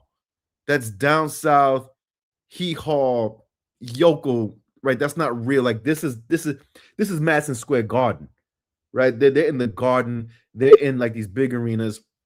You're talking about some venue somewhere in Atlanta, which at the time in the 80s, Atlanta was just, might as well be Alabama. Might as well, right? It was just like it wasn't that. So you knew who they were, but just in a very like sports kind of way. And again, I was 8. We're talking about children, right?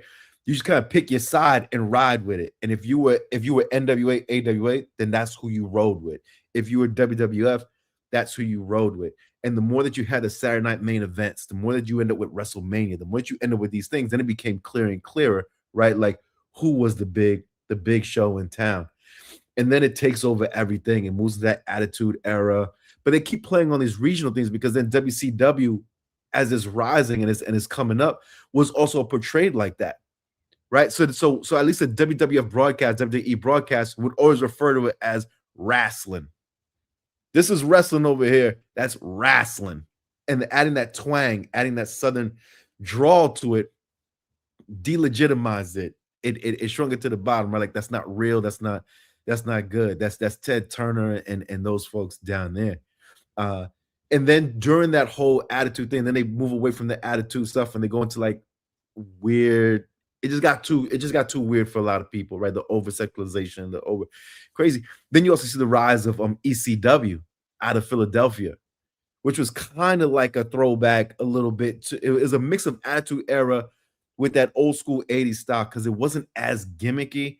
It was much more just kind of like much more affordable, felt like much more everyday. People you can boo, you throw stuff at the, you know what I'm saying? It was a very different thing. And so the rise of like ECW amidst this WCW, right, when they started coming with their Starrcade and all the other stuff that ECW WCW was doing in that very brief window where they overtook WWE as the top show, and they had Goldberg and they had the Four Horsemen, right, and Ric Flair and all these folks or whatever. And so it was always interesting. So all that to say is like, yes, we knew of those folks and we knew of their claims to being like the legitimate world champion, but it just depended on who you were watching. And I think it also depended on where you lived as far as like who, at the time, the territories were still at play, right? And so if these folks are coming from either the coasts, right? So LA, like Venice Beach, Hulk Hogan, or they're coming from Philadelphia, like Special Delivery Jones, right? Then we can connect to that as opposed to someone who they're saying is coming from somewhere in Alabama, Jackson, Mississippi, right? And we're like Tuscaloosa, like I don't know what that is, and we're not watching that. So, yeah, I mean, I think one of the interesting, I mean, on this panel right now, we got 2 folks from like, New York, Connecticut, and then, Alex over in LA. Watching it in Southern Oregon and having like a lot of friends who were more into it than I was, but like, those tours, right, or those events where the things would come to where you're at, right, because that's part of it too. And in terms of like the connection to carnival culture or circus culture, right, like back in the used to actually have circuses that would travel to come to your county fairgrounds or whatever else. And so I do remember And I think for folks who grew up outside of like the LA, New York, Connecticut area, some of those smaller ones would still be like it would just be a big deal because they were coming to your like if somebody was coming like obviously if it was WWF that was coming, like that was the marquee thing in that era and that's what you wanted, but that often didn't come to where you're at if you're in some like smaller Right. county or a place like that, right? So then it'd be like, oh, well, these wrestlers are coming from over and this thing's like, well, who are they? But then somebody be like, oh, well, they have Ric Flair or they have this person or whatever else. And so there was still, some of that. And like you say, Hiram, like it has kind of in a certain way returned to that to some degree. And part of how the monopoly of the WWF gets sort of broken up to a certain degree is that they're so exploitive of their workers that Ted Turner and then other big capitalists figure out, well, we can offer large guaranteed contracts to people and we can buy these people up and actually give them $1 million and health insurance. And they're doing 7 days a week, having to take fucking cocaine and painkillers every day to deal with their injuries and stuff like that. Grinding out for Vince McMahon and not having anything really to show for it except for, like you said, I think Alex said, like, folks will buy them a beer, right? Or they have that local fame. People know who they are, right? They get the fans and all that. But I do think that's an interesting dynamic a little bit is that McMahon actually had to switch up his business model at a certain point because he couldn't, once it was figured out like how that there was an opening that he was actually too exploitive of the labor, then other people with money who could also figure out how to capitalize off of, still make money but pay them better. Well, like, well, we can do what he does. If Ted Turner has access to TNT and TBS and, you know, can buy up a league, then they can run it over there and they can steal some of the talent in that figures out how to actually do the wrestling, but also the producers and people like that too.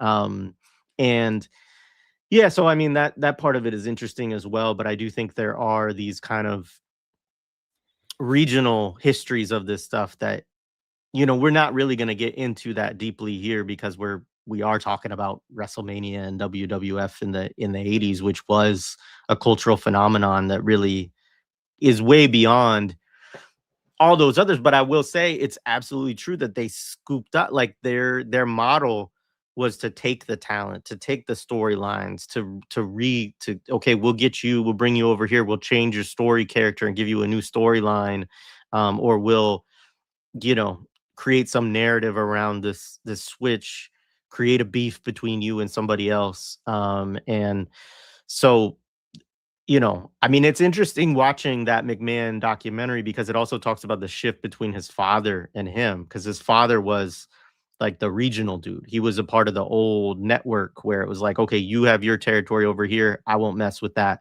I have my talent over here, etc. And Vince McMahon really does become this figure who's like, no, we can take this national and international. I did think one funny thing in it is they kept referring that it was national. They say, oh, it's coast to coast, right? It was on closed circuit TV, which we should probably explain to people a little bit of what that was. It's like pre-pay-per-view, really. Like you went to arenas, paid money to sit in like a football stadium or a basketball stadium and watch it with tens of thousands of other people. And so it was the largest event like that in history in 1985. And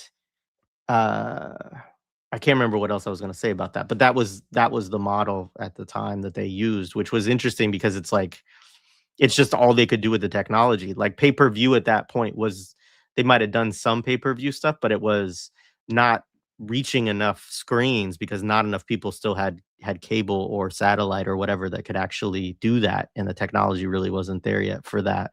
The other thing I was going to say is they say something about broadcasting in 24 countries around the world. And I was like, that's kind of a funny number. And I looked it up and I could find no evidence that that's actually true or that anybody can name what those 24 countries are. So I don't know if they just made that shit up and it wasn't, or I know it did Army air in bases. Canada. Army bases, probably. There you go. Because that was a big thing in the late 80s. Like, they would go to the armies, especially that 90-91 era in the Iraq war, right? Like, they were doing in the army bases. So I'd imagine it was something connected to them army bases. I got a funny closed circuit story real quick. My dad was taking me to see Mike Tyson and Buster Douglas, and we were a little bit late, right? And we go there, and this dude walks out because I can't fucking believe it. And my dad's like, "What? Tyson lost," right? So we get there late, and we don't even see Tyson like lose to Buster Douglas. And I'm pretty sure I saw one of the WrestleManias on closed circuit. I can't remember which one. It might have been the Warrior win. I think it was the one the previous year though, with Savage and during the Elizabeth, the big Miss Elizabeth thing, right? Yeah, the Queen Elizabeth thing, right? You know, I want to dial back a little bit because I was in Italy this past October, and I was in this villa that was French, that's still now French owned, right? But it was during Napoleon, it was taken, right? And it only changed hands back to Italians during one period, and that's when Mussolini was in power, right? And it's basically all these Roman statues and all that. So I got a chance to talk to some of these people about like fascism and fascism attractions and what they're into. And I'm seeing like what Mussolini liked, these like long, sleek, you know, Aryan men with muscles and shoulders and all this type of stuff, right? And like the kind of columns and all the things that he was trying to build within Italy to kind of get the fascist spirit. And there's this guy named Gabriele D'Annunzio. He was an Italian poet who was also a fascist general under Mussolini, and he took these early movies. He has like, you know, the soldiers like diving, like, you know, only in their drawers, you know, super. And you're looking at them and like they look like wrestlers. They look like proto wrestlers. And when I'm watching wrestling, I have to remember that like that liberalism, fascism thing does not have it isn't truly a Janus face, right? This need for that kind of domineering male iconic look. Like I'm looking at like Tito, like the neck, right? Tito had that neck, right? You know, Santana, right? I'm looking at all of them, and the 80s really jumping into the era, leaving the 70s too. Remember, the 70s was like the Jack Nicholson era. Al Pacino was famous. Al Pacino's like 5'3". You know what I'm saying? Right? You know, like he was like, you know, these are the people that they're touting, right? You know, by the 80s, that's out. They don't want that. They want these magnanimously looking, they could destroy anything just with their hands. I mean, even like who was it? Ricky the Dragon, like the dragon hands. I was like, and they all have these moves, and it means you get like Cedric Robinson with it, where you begin to see like the kind of different racializations and the ethnicizing of everybody. Like everyone needs a kind of like ethnic character, right? And that's how we kind of like separate things out, and it becomes so ingrained, right? And the 80s really puts it up, but through camp, like through this kind of like campiness, right? Because it also becomes the era where like don't take shit too seriously, right? Because if I pointed this out to someone in the 80s, they'd be like, "Oh man, calm down," but it's just all good fun, right? So it becomes the don't take it too seriously era, right? But at the same token, when they go with USA, they can't lie, they not up in there going USA. Also, they're not like getting caught up in it. But yeah, I just think about how that's carried in, because we bring up Trump, we bring up all this stuff and all this stuff that we're still living through. I could just see how it's so ideologically forming. But the labor stuff with it, I also just think is really, really important, because then you also understand they're developing this kind of narrative for us to take through, like, you know, the archetypes, but also doing it through typical capitalist monopoly capital, you know, eat up everything. I mean, to the answer, people told me that Ric Flair was like the great wrestler in the 80s. I just didn't know how to access it. Right. Like I remember I had a homie, he would get like the magazines, right? He would get them and he would show me, Ric Flair, Sting. Now, Sting is the baddest dude. But I had no way to access any of it because I didn't have that knowledge, or I didn't have the ability, or I didn't have that cable channel that was showing that. So it became this thing. And they didn't do shows up by us. They never came. Yeah, up. they never did shows up by us, right? So I remember, even though I wasn't watching them, when I eventually heard Ric Flair went to WWF or EU, I don't remember when he came in. I remember being like, oh, wow, that's so interesting. They made it to like the big leagues. But now as you get older and you realize what Capital is and how Capital is, it needs to suck everything up. I mean, it's hip hop too. It's everything, right? It's like you got the small labels, right? You got Rap a Lot, you got all the things in the regions, and what? They eventually have to go and get a big label to kind of pull them up, right? To kind of make them relevant to a larger audience. It has to happen. Like it is impossible, and almost someone gets a good deal in that sometimes, like one person, but of course, usually the rank and file or the people who they really want end up having to sell their soul, right? But yeah, when you read these like narratives of these of the wrestlers, I mean, it's like old vaudeville, man. Like you read about the old vaudeville people, the old performers, man. Like the lives are hard. And someone mentioned like what they did to their families. Like people had families, I mean, that's why. I mean, I have some issues with that wrestler movie by Aronofsky, but I think there's good rational kernels in the movie showing about like how like he that life, it's not that far from the way many people lived. Yeah. One thing I wanted to highlight too, Norris, real quick, is just like these are incredible athletes as well, right? And so we understand them as their characters, we understand them as their problematic characters, as their addictions, as their other stuff. But these dudes are like incredible athletes, right? To be able to perform the way they do and take those shots that they do, because they take shots for real. And I learned the hard way, right? I hit my cousin with a chair in school, and it actually hurt because those chairs don't just bust like they do on TV. And I messed my cousin up and almost got in trouble. But we were dumb. I'm sorry. But right, these are incredible athletes who are able to perform the way they do the stuff they do, put that wear and tear on their body.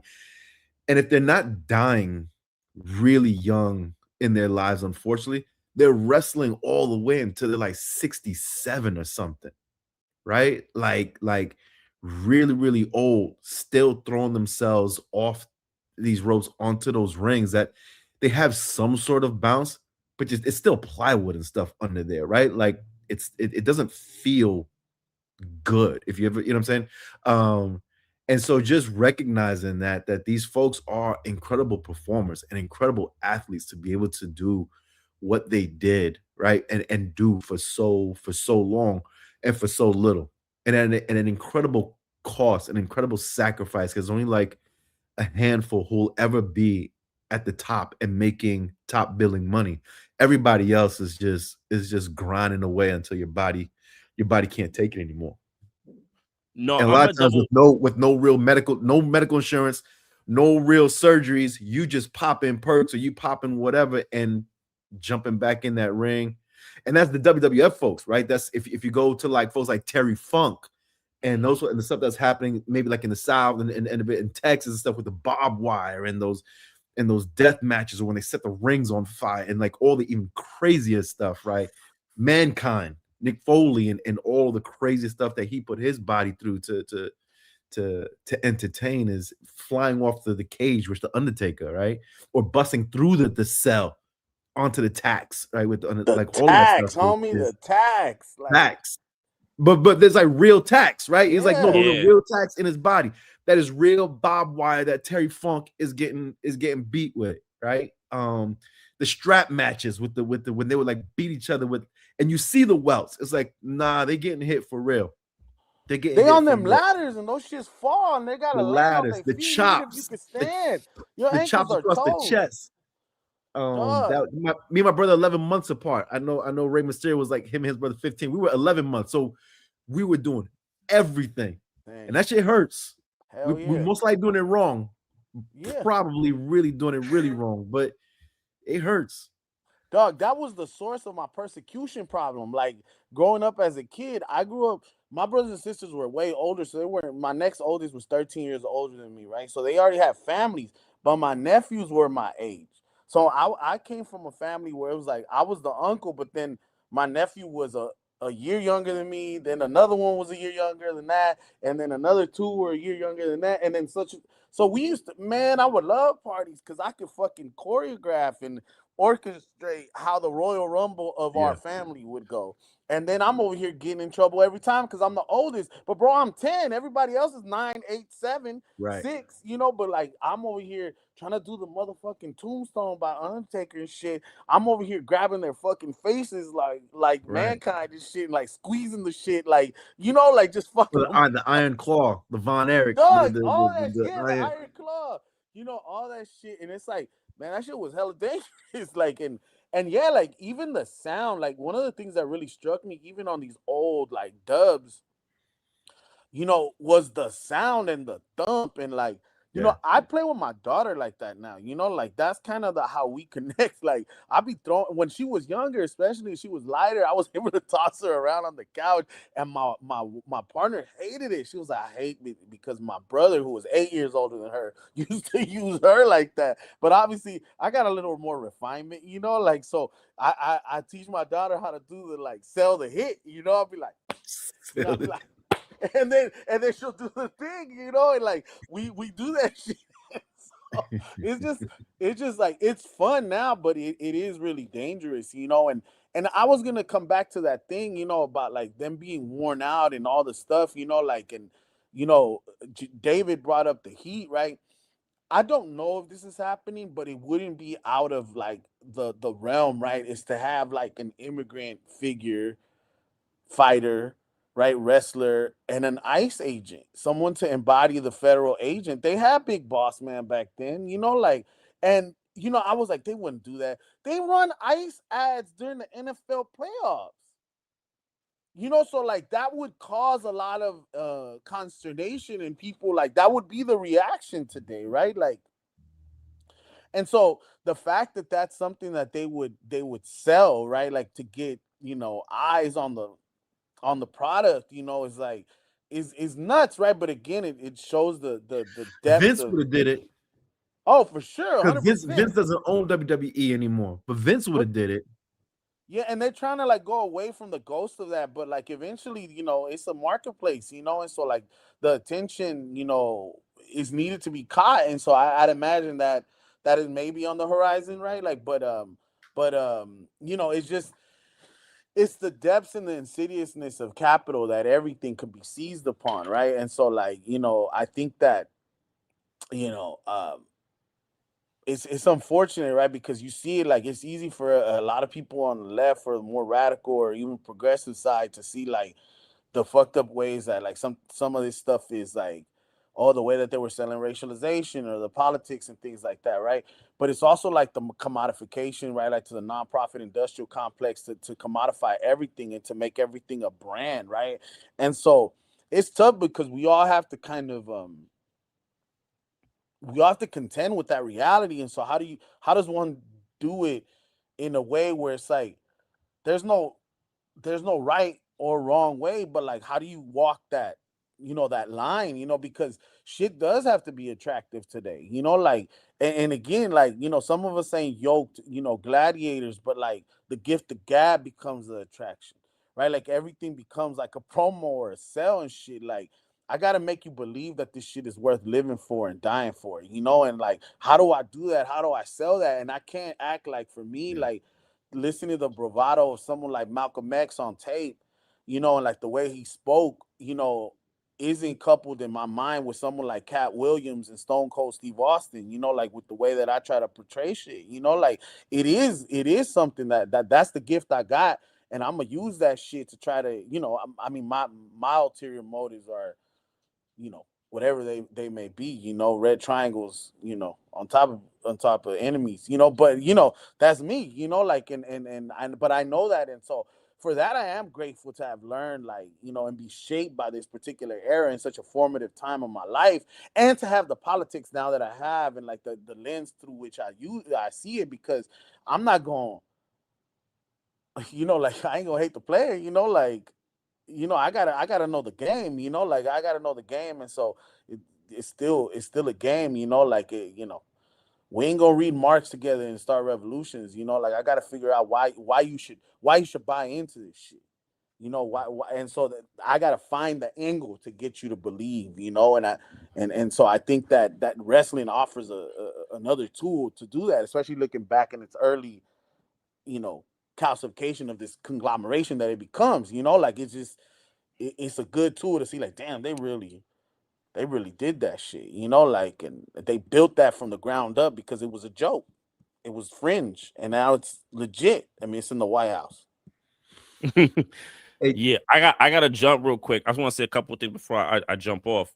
To Hiram's point though about the choreography and the stuff like that, I mean, it is pretty incredible, especially if you read some of the narratives of how quick they had to come up with some of that stuff. Like, these are not like long, elongated rehearsals most of the time, right? And like, you know, they all learn a set of like things, which is like a really tough thing to do, right? And they learn kind of like and how they created systems. Not saying though that accidents didn't happen constantly, right?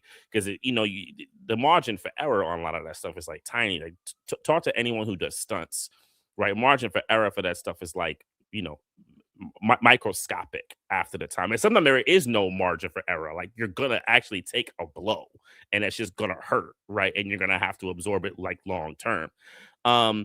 But also, it's interesting, like, watching the whole broadcast, because how much improv they had to do, like set improv, like all of them, like this kind of like keep going. Like, even like the energy, it's so rapid. You can tell they're like kind of like trying to like keep the thing. There's almost like a sense that like, because it was so brand new, that they're even like, is this shit gonna work? You know what I'm saying? Like, you can kind of tell a little bit in that energy where they're like, okay, yeah, you know, this is the best thing ever. But in their head, they're like, yo, this shit is trash. We're over. You know what I'm saying? Like, it's all done, right?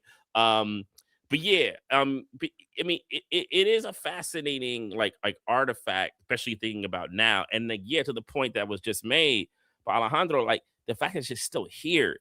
I mean, I think it just screams the fact that it hasn't left. Right? I had thought that in the 90s it was gonna like be gone forever. And then when like Cena and The Rock and all that came up, and I was like, oh, okay. I was dead fucking wrong, right? And when I heard it was even bigger than ever, I was like, wow, that's WrestleMania's deep. 2 days now. Yep. Boom. So like, you know, like it's wild. But I gotta bounce. My little lady is about to walk in the door and she's sleeping, so I gotta make sure I don't my loud Yeah, ass voice don't real wake her quick, ass up. I got two things. So one, my cousin who I hit with the chair was about 6 years younger than me, right? So to Alejandro's point, family parties that you knew it was time to get it in, right? You knew it was like there were championships to be won, there were scores to be settled, right? You can get it in. This happened in it was a summer job thing. So we were actually supposed to be working, but we were wrestling somewhere because he had just gotten a belt, like those when they came out the foam belts, the fake ones. And as a matter of fact, this was before because he was younger, so we weren't even working. He was much younger than that. He had the belt. He wanted to fight me. We fight. I wash him up, obviously, right? I'm a teenager. He's like little. I threw him in every single move or whatever. I beat him for his belt. His mom just bought him. So now I had the belt. I'm the champion. And he's crying, and he's crying, and he's crying. And I held that belt for days, and he cried his eyes out for days. So my mom's like, give him his belt back. I'm like, I won. Anyway, I give him the belt, but he didn't want it. He wanted to win it, right? And so I was like, oh, now I got to take a dive to this little kid? Like, come on, man. And my mom is standing there with a real belt, right, to beat me at like 16 or whatever. I was like, all right. And so I had to lay down, let my cousin win, and so he can win his belt back because he wouldn't take it back any other way.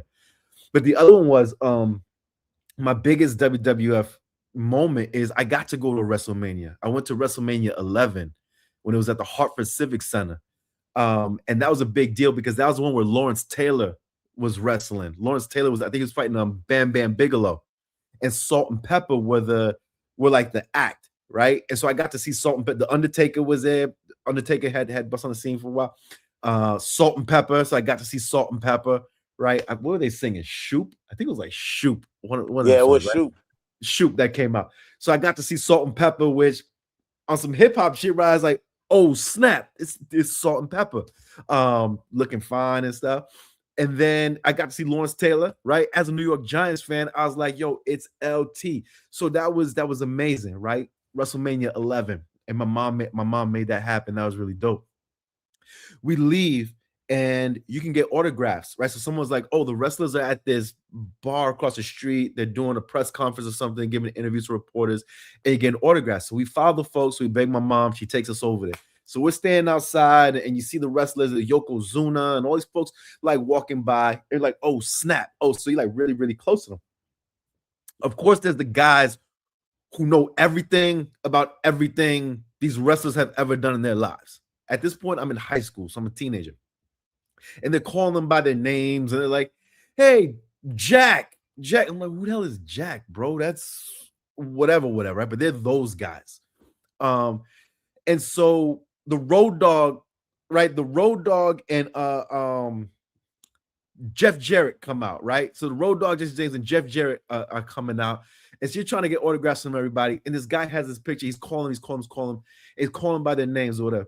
These folks are like sauced up already. They're tired. They're kind of like waving. They're like, cool. The guy behind it says something crazy, like F you or something like that.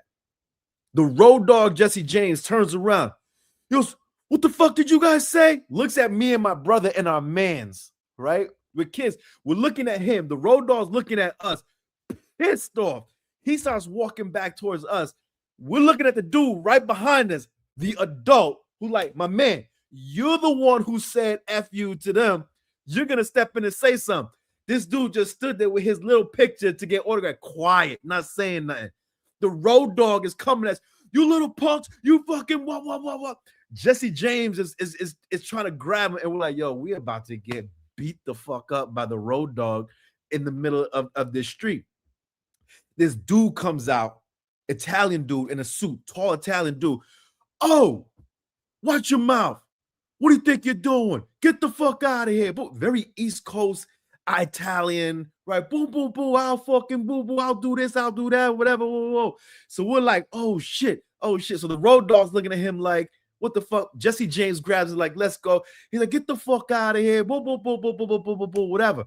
So we're like, whoo, cool. We're looking at dude behind us like, yo, you a whole punk, bro. You set us up and you a whole punk, right? My mom is over there. She's not paying attention. So she don't know that the Road Dogg, Jesse James, was about to wash us up in the middle of this street, right? But we don't want to tell her because then she's going to be like, yo, let's go. It's time to go. We don't want to leave. We asked the dude, we're like, yo, thanks, good looking or whatever. We're like, but who are you, right? Because we don't recognize you as a wrestler. It was LT's lawyer.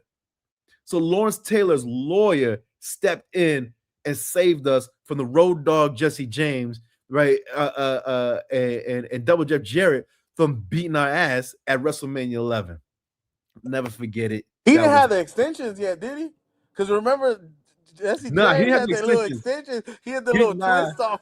He didn't have the extensions, but he was like, Jesse James was like, yo, come on, man, leave them kids alone. The Road Dogg definitely wanted to, like, you know what I'm saying, beat us down. And Lawrence Taylor's lawyer went full Goomba and was like, you want problems? You want some real problems? They're like, let's get out of here. And we're like, woo. As a Giants fan again, we're like, man, LT does it again. That was amazing, dog. What a story. See, and this the shit that, right, like, really, like, man, this is the shit that I value of my childhood. Like, this is probably one of the only vehicles of my childhood, you know? And, like, you know, like, we probably contemporaries, probably about the same age, right? Like, the fact that you went, like, my mom went, like, you could have told me you went to the Super Bowl, and I'd be like, I don't give a fuck about that. But WrestleMania, like, that's no, that was a Super Bowl. It was insane. It was bananas. It was bananas. Yeah, man. And then even the experience afterwards, it was scary. I'm not gonna lie. Like, we were scared because these dudes are huge and they're drunk and like wild, right? They're not, you know.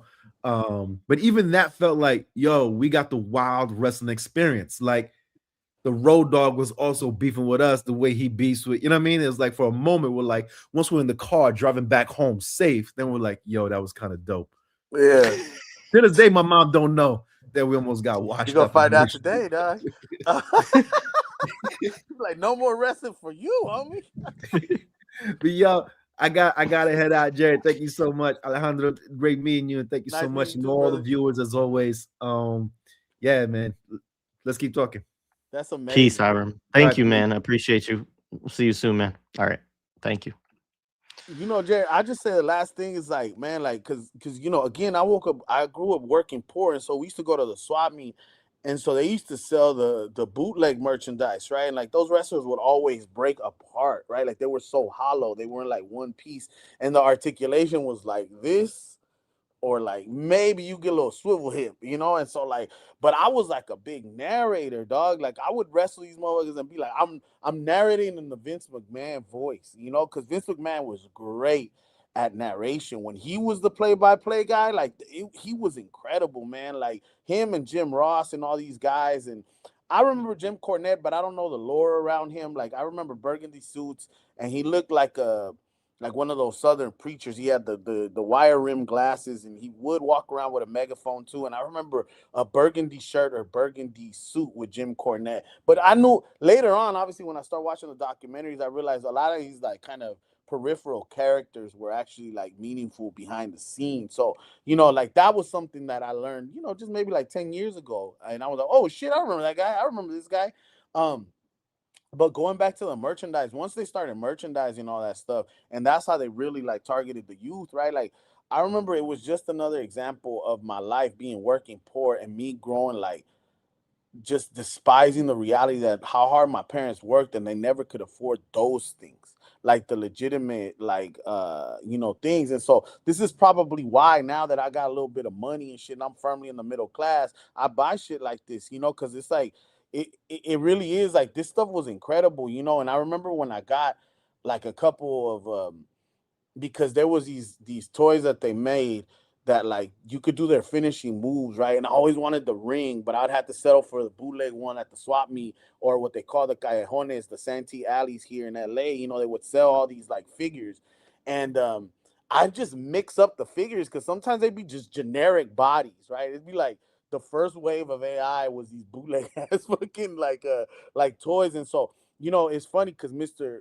Orndorff, Paul Orndorff, right, Mr. Wonderful. Like I had a wrestler that was like a bootleg one. I remember, and used to get them for $1 each, $2 in a set for them to fight, and I call him like Mr. Wonderful. He just kind of vaguely looked like him, right? And so it was just another example that made glaring like the contradictions of what my life was. Obviously I couldn't say it back then, but I was like, man, I hate being poor. Not like my parents can't like afford this stuff, you know? And like so like to me it's like Wrestlemania was in LA a lot, you know, like especially when Raw started happening, like there was no way I was ever gonna go to that shit, you know. And I don't know that I didn't even understand or fathom like going outside to like wait and like get an autograph. Like I just think that's what white people do.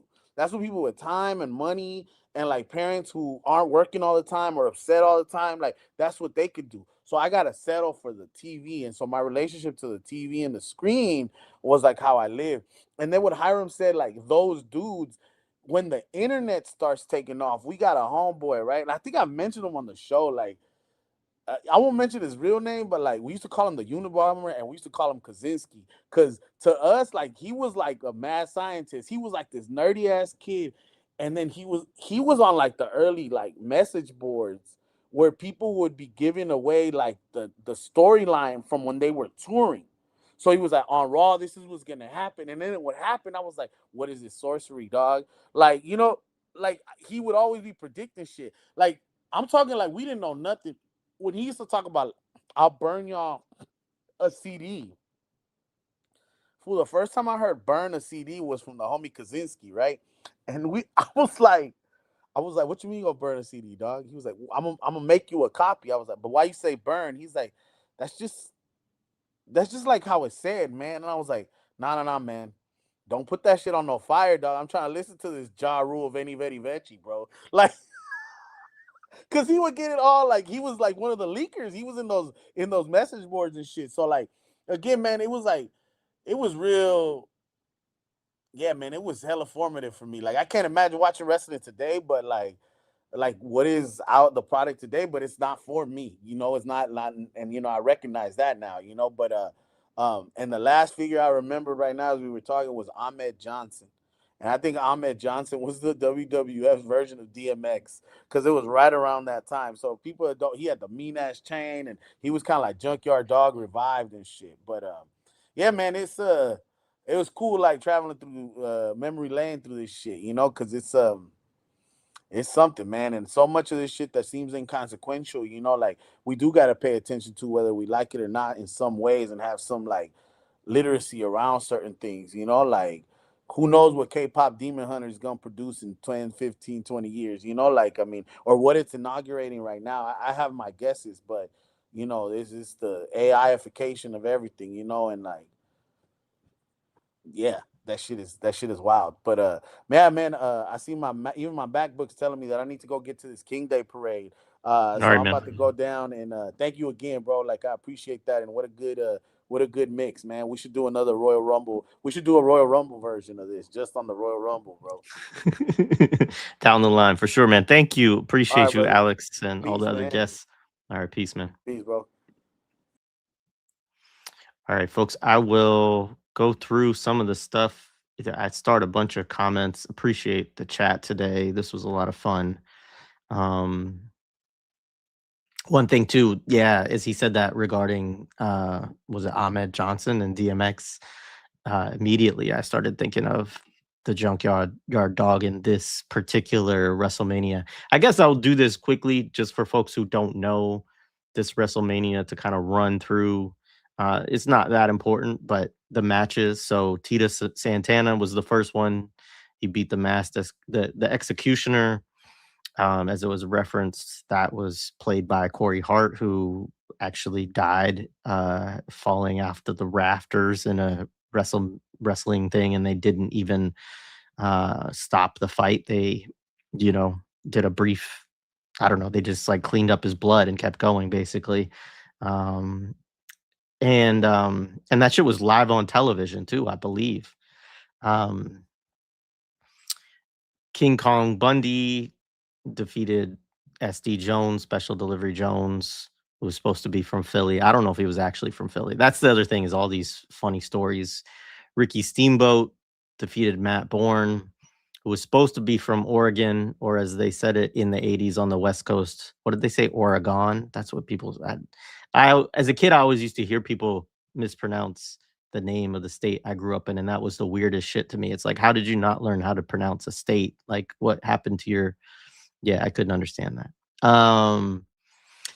David Sammartino and Brutus Beefcake.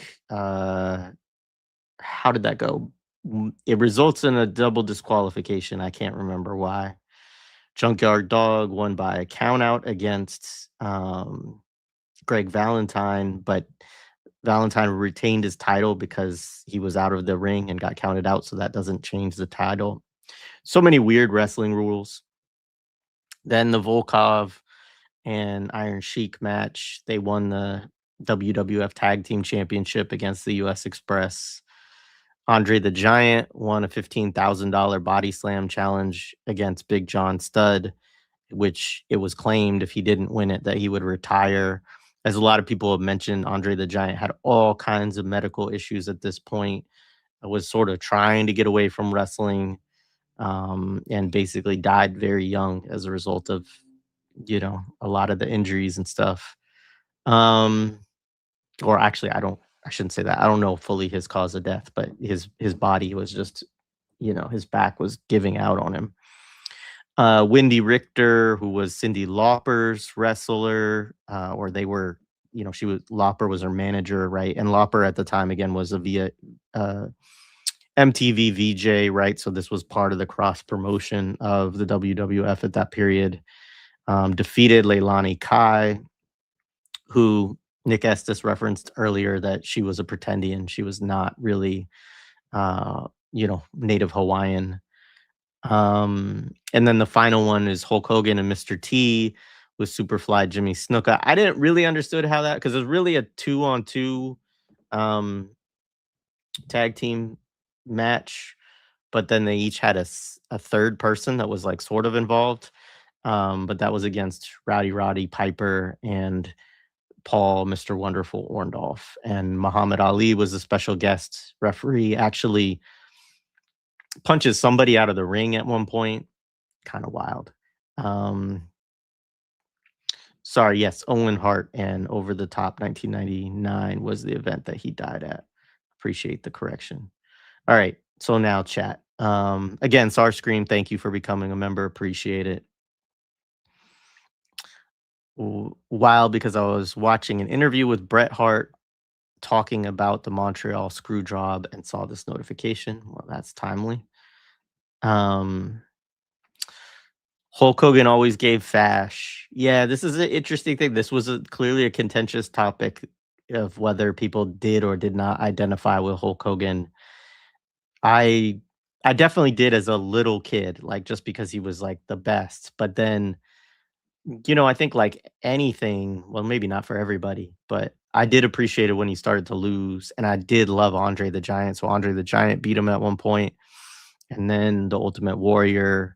And then I can't even remember after that. Other people will add more onto that. Razor Ramon and the NWO Wolfpack. All I gotta say is WWF Super WrestleMania for Super Nintendo. Yeah, that was a great game, and there were some really good wrestling games for a while. WCW rules down here. Raw competing with Monday Night Football was a serious thing.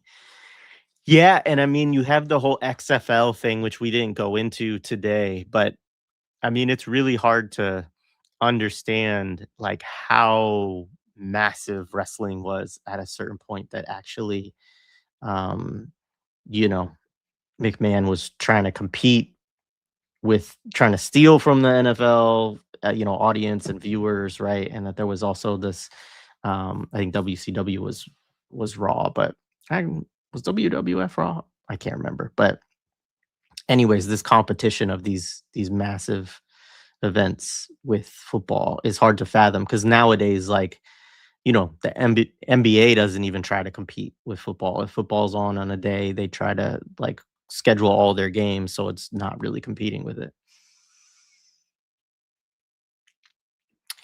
WWF really got us to believe Hogan was the first person to ever slam Andre. Yeah, and there's so much lore and so many made up storylines, and that's one of the really funny things. They also made it seem as if when Hogan and Andre fought in the WWF, that was the first time that they had even encountered each other, when they actually had been wrestling against each other for years. And in part, what built Hulk Hogan into a serious wrestler or a wrestler with an audience was that he was the guy who would wrestle against Andre the Giant. WWF Raw, thank you.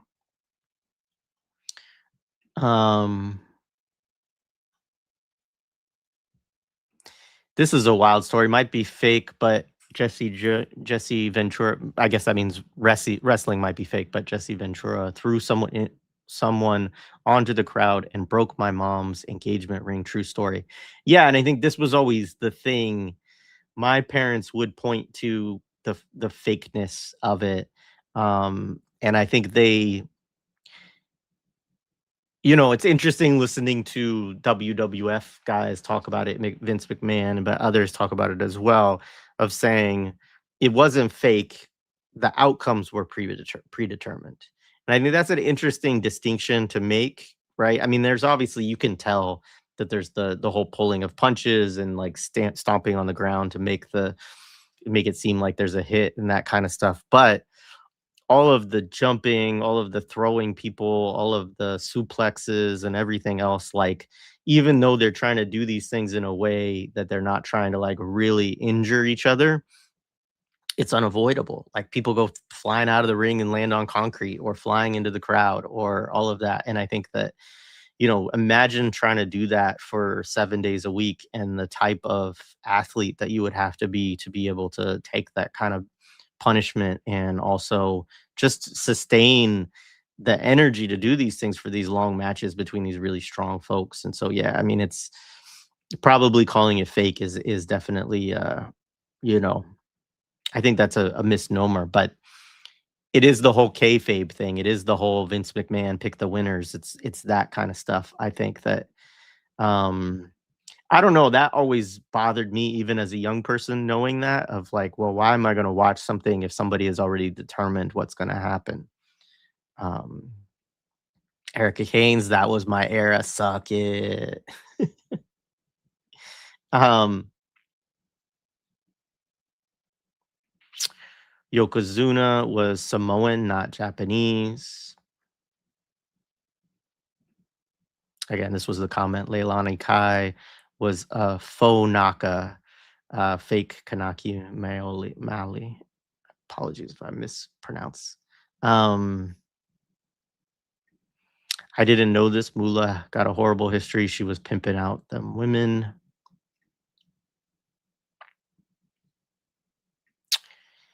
I feel like the size and enthusiasm of the panel discussion is a testament to the emotional power of this franchise. Yeah, I mean, as I said, Mtume really, like, when I brought this idea up, he was like, really? Like, we want to do wrestling? But we both had our own, internal memories of this stuff. Like I said, it was totally inescapable, and you had to have had some relationship to it in those eras. Even for me, like I, as a sort of non-believer or atheist to it to a certain degree, I did watch it as a kid. But you could see from, Hiram, Alex, and just the chat and everybody, like how much this impacted a lot of people and the memories that are attached to it. Um,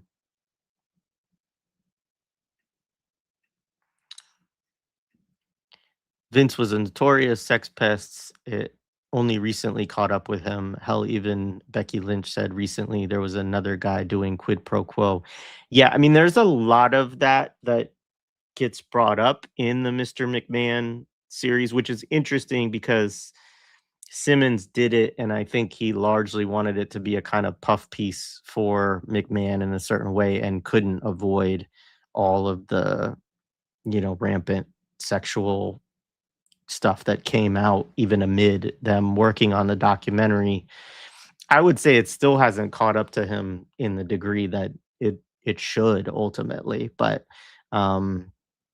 yeah, I mean the histories of abuse and womanizing in this shit are deep, and he was certainly a big part of that as the person at the top, but not by any means the only person that was involved in it, was a predator themselves, and so on. And so yeah, I don't know, man. There's a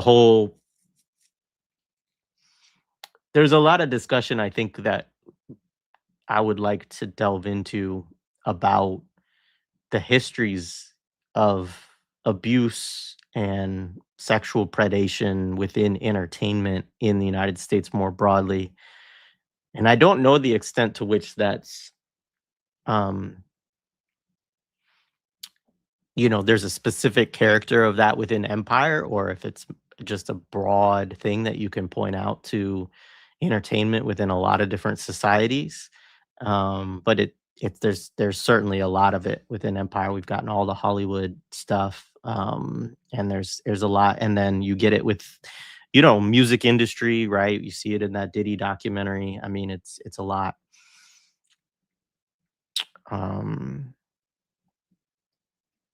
John Cena announced Osama bin Laden's assassination. I didn't know that.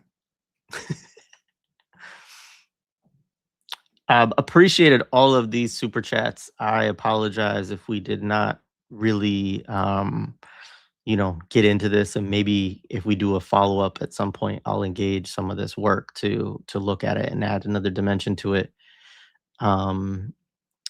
And when Hogan wrestled in Japan in the 80s, he had to strip down his US hero persona and had to actually wrestle. And I think that's, one of the things that was mentioned is that a lot of these guys weren't wrestlers or didn't have a wrestling background. But it's not true of all of them, and there were a number of them that came out of the amateur wrestling ranks, and it's kind of a ranks, and it's kind of a weird thing. Like, you have these sports in the United States that are just amateur sports. A lot of them are the things that go on at the Olympics, right? And the people can get sponsorships, right? So that sometimes is where they sell their likeness now with video games and things like that. So a lot of times it's become the ways that they monetize. But I do think it's really strange that like you don't get real. I mean, I guess MMA kind of becomes one of the things that fills that void. But that pro wrestling is this kind of, it has the kayfabe, it has the predetermined outcomes, this kind of stuff, right? But amateur wrestling is actually the real wrestling in a certain way. It is a strange thing.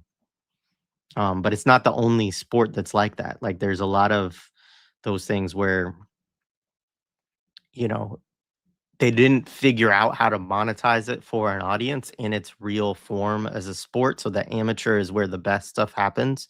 And then after that, the people have to kind of like do something else, or, maybe they make enough money off of it. It's a weird thing.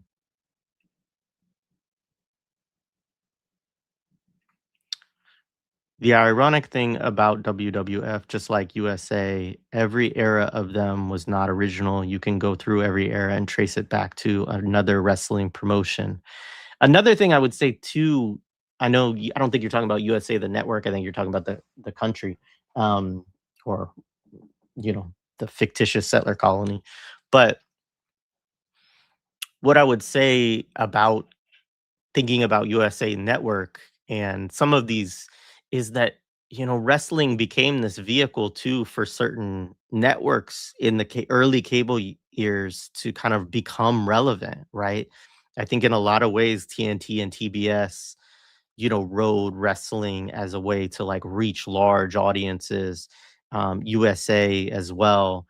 It'd be really interesting to kind of trace that, but it was really key on bringing audiences in. And I think that's an interesting thing when you think about all of the appeal that it had, particularly when you think about the kind of racialization politics, the imperial politics of it. I mean, the most significant villains in this particular WrestleMania being a representation of Iran and the USSR, and like how that embeds in our childhood psyches.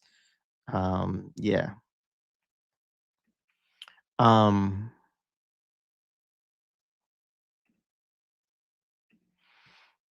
Joel Embiid still doing the crotch chop. Yeah, fucking the war criminal who not shall not be mentioned on the Portland Trailblazers does the after every and one. Drives me fucking nuts. I'm I enjoyed the brief period where he was hurt. I didn't have to watch him on my basketball games. Triple H and Shawn Michaels ditch their personas and just start Generation X. Suck It as an anthem.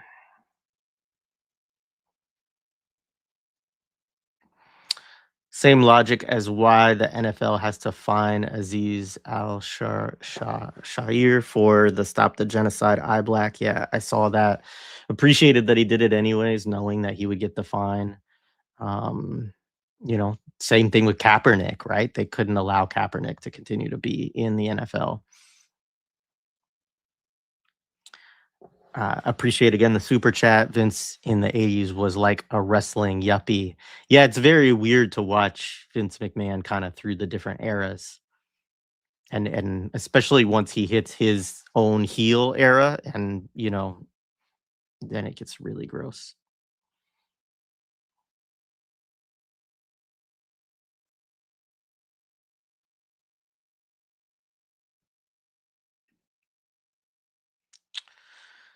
Yeah, this got acknowledged by I think Hiram eventually, but and I know this was a response to something that he brought up, but yeah, a lot of them did have families and their kids and wives suffered, and certainly you suffer from the absence of your family member, but then when they're not there, or when they are there, they're on alcohol, they have injuries, they're taking all kinds of drugs, painkillers are heavy, all of that.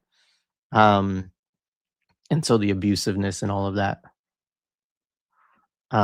It was theatrical, but still requires skill. I would argue more skill to try not to do more damage, similar to stunt people. I think this is a really good point. All right. A few other things in this chat. To this point, what do you think about that acquisition as we see this playing out with CBS, HBO, etc.? I don't know exactly which point of mine you were referencing, Ricky, but I mean, I think, yeah, you see this monopolization by Zionists, right, of key media infrastructure. I mean, Larry Ellison, Orbit, right? Also, or what? Not Orbit. What's it called?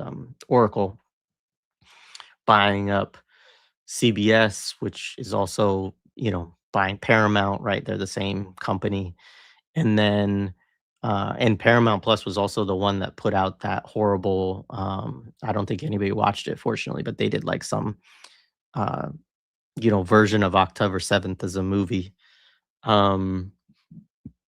Which is, of course, ridiculous propaganda. And then, bringing in Barry Weiss, buying up the Free Press for $150 million, which is way more than her stupid blog was worth, of course. And then, yeah, now that they're supposedly going after Time Warner and HBO, I don't know the details of that sale, but I know that that's been talked about a lot. And then TikTok as well, also involved in the purchase of that. So, yeah, I mean, I don't know what to make of all of that. It's for, I think, a deeper dive. We could delve into that at some point. But it's the monopolization, right, and these billionaires protecting their ideological interests and political interests and material interests.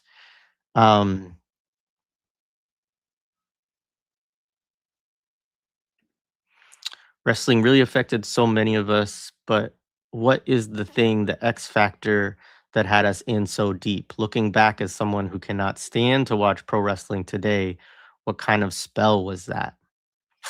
This is a really good question, and it's one I wish we'd kind of delved into a little bit more today. I get why we had the conversation today. It was a mix of some critique and some nostalgia. But the nostalgia part, I think, is actually, I mean, I think nostalgia generally is kind of a trap.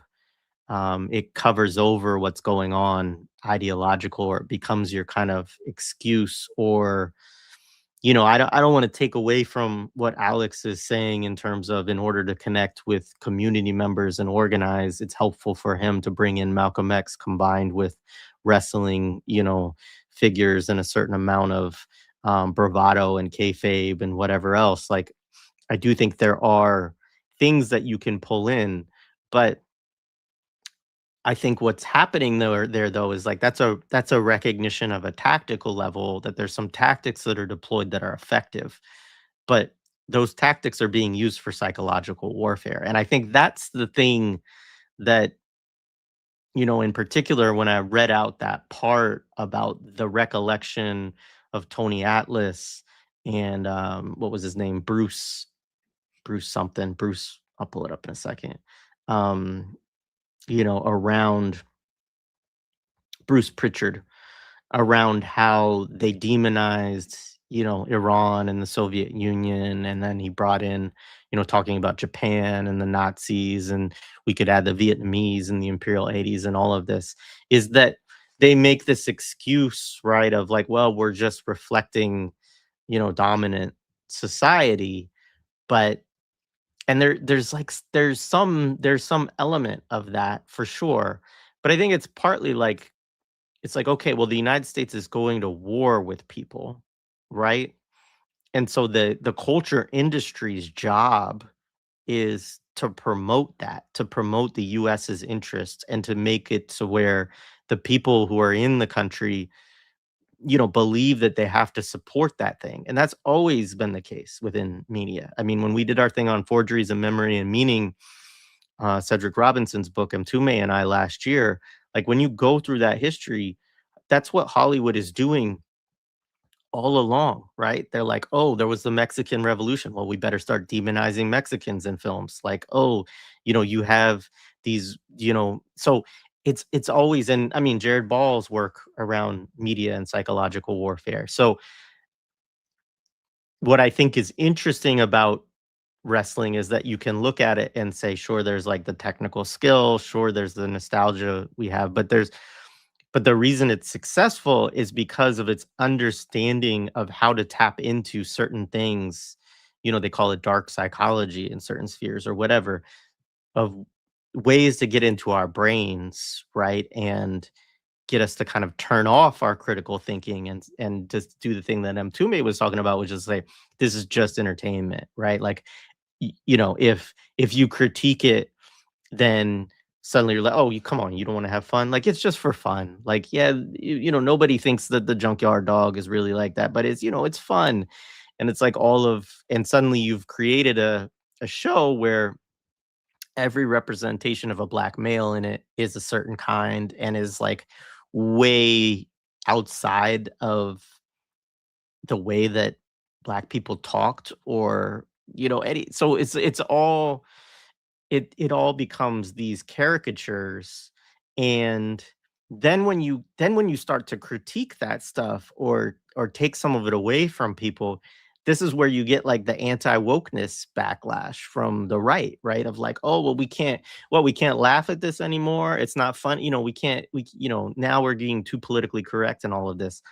But it's like they build in through these media this desire for that nostalgia that we had from this era when we were all undergoing psychological warfare about these prior things, and trying to get us to support empire and specific initiatives. And I think when we think about it today, and this is part of why we do the Imperial 80s, is it's easier in some respects to look at these things in hindsight and think critically. But the reality is they still do the exact same things today, right? It's just different. It might be something else besides wrestling, or it's, when thinking about that reference of the NFL player, with the Stop the Genocide thing, right? We have all these industries that intentionally police, and he's fined for doing that, right? And so, yeah, I don't know. It's there's a lot there, a lot that we could delve into on that.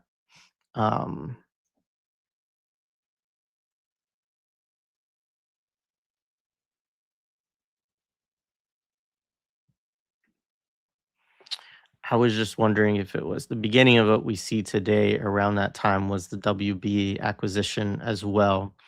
Yeah, so I think so. I mean, I think it's interesting, right? Because you have the WWF as this model, right, to like scoop up all the talent from these regional markets and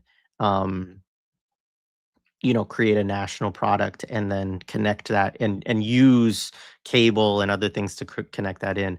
I mean, I think that the dawn of cable is really important. Like a lot of this is driven by technology. When you move outside of a phase in which you only have local channels and some syndicated television shows that go across those local channels that can be received over I guess TV antenna, right, which is an analog technology of some kind, right? And this is where I would need like Dwayne Monroe. He'll be here on Wednesday, so maybe we'll bring some of this up then. So yeah, you get the base, or you get the technology to develop nationally, and early on there's probably lots of different capitalists or different kind of small networks that have enough of a audience or whatever where they're like, okay, we can build this thing out a little bit, and we can get involved in this game. I mean, it used to be the case that when we had satellite, but I think this was also true with cable, there were certain channels that you could get in other markets, right? So like the Yes Network, right, which was what covered, had the Yankees games and the Knicks too, I think sometimes, and is New York based, right? Or in you had Nesson, New England Sports Network, which was like, and then there was TV 38, which was a big one in Boston. Chicago had some, I'm blanking on the name, right? But like we could access these and get certain programming that we wouldn't get in local markets. And, so they initially it was interesting because even when you had cable, they didn't have all of the range of options that we have now, but it also wasn't all part of these huge monopolies yet. So it wasn't yet that all you got was the kind of, USA, TNT, TBS, HBO, on and on and on. That was a part of it, but WGN was the one from Chicago. So it's really interesting to think about, how a lot of that got monopolized. And then also you get the thing that happens later on, which is like Sinclair Communications. There's the whole like what's now iHeartRadio, which maybe that was Sinclair before. But there's all these big companies, right, that go around and buy up all of the local TV channels. They buy up all of the radio networks, right? And they put them under a monopoly. And yeah, I mean, a lot of that, I know you've talked about this before, Erica, and we need to do an episode on it. But the 1996 Telecommunications Act, right? And the way that monopolies were encouraged and kind of supercharged under the Clinton years, right? Yeah, and so it just, I don't know. This is why we're doing Imperialism, the Highest Stage of Capitalism, as our next study group, to talk about monopoly capitalism and how it actually works and why imperialism is an expression of that. But yeah, anyway, that's a whole other thing. All right. Anyways, this has been fun. Appreciate you all. Hope it was a nice way to spend a little bit of MLK Day. I realized that it's not we're not talking about the radical legacies of MLK, which we should. But however, what I would say is that hopefully we could do that some other days this year. And there's a lot of other great stuff out there. Shout out to Black Liberation Media. Go check out a lot of the interviews and discussions that they've had. I know Jared Ball has put out a bunch of stuff recently. So yeah, anyway, appreciate you all. Have a good one.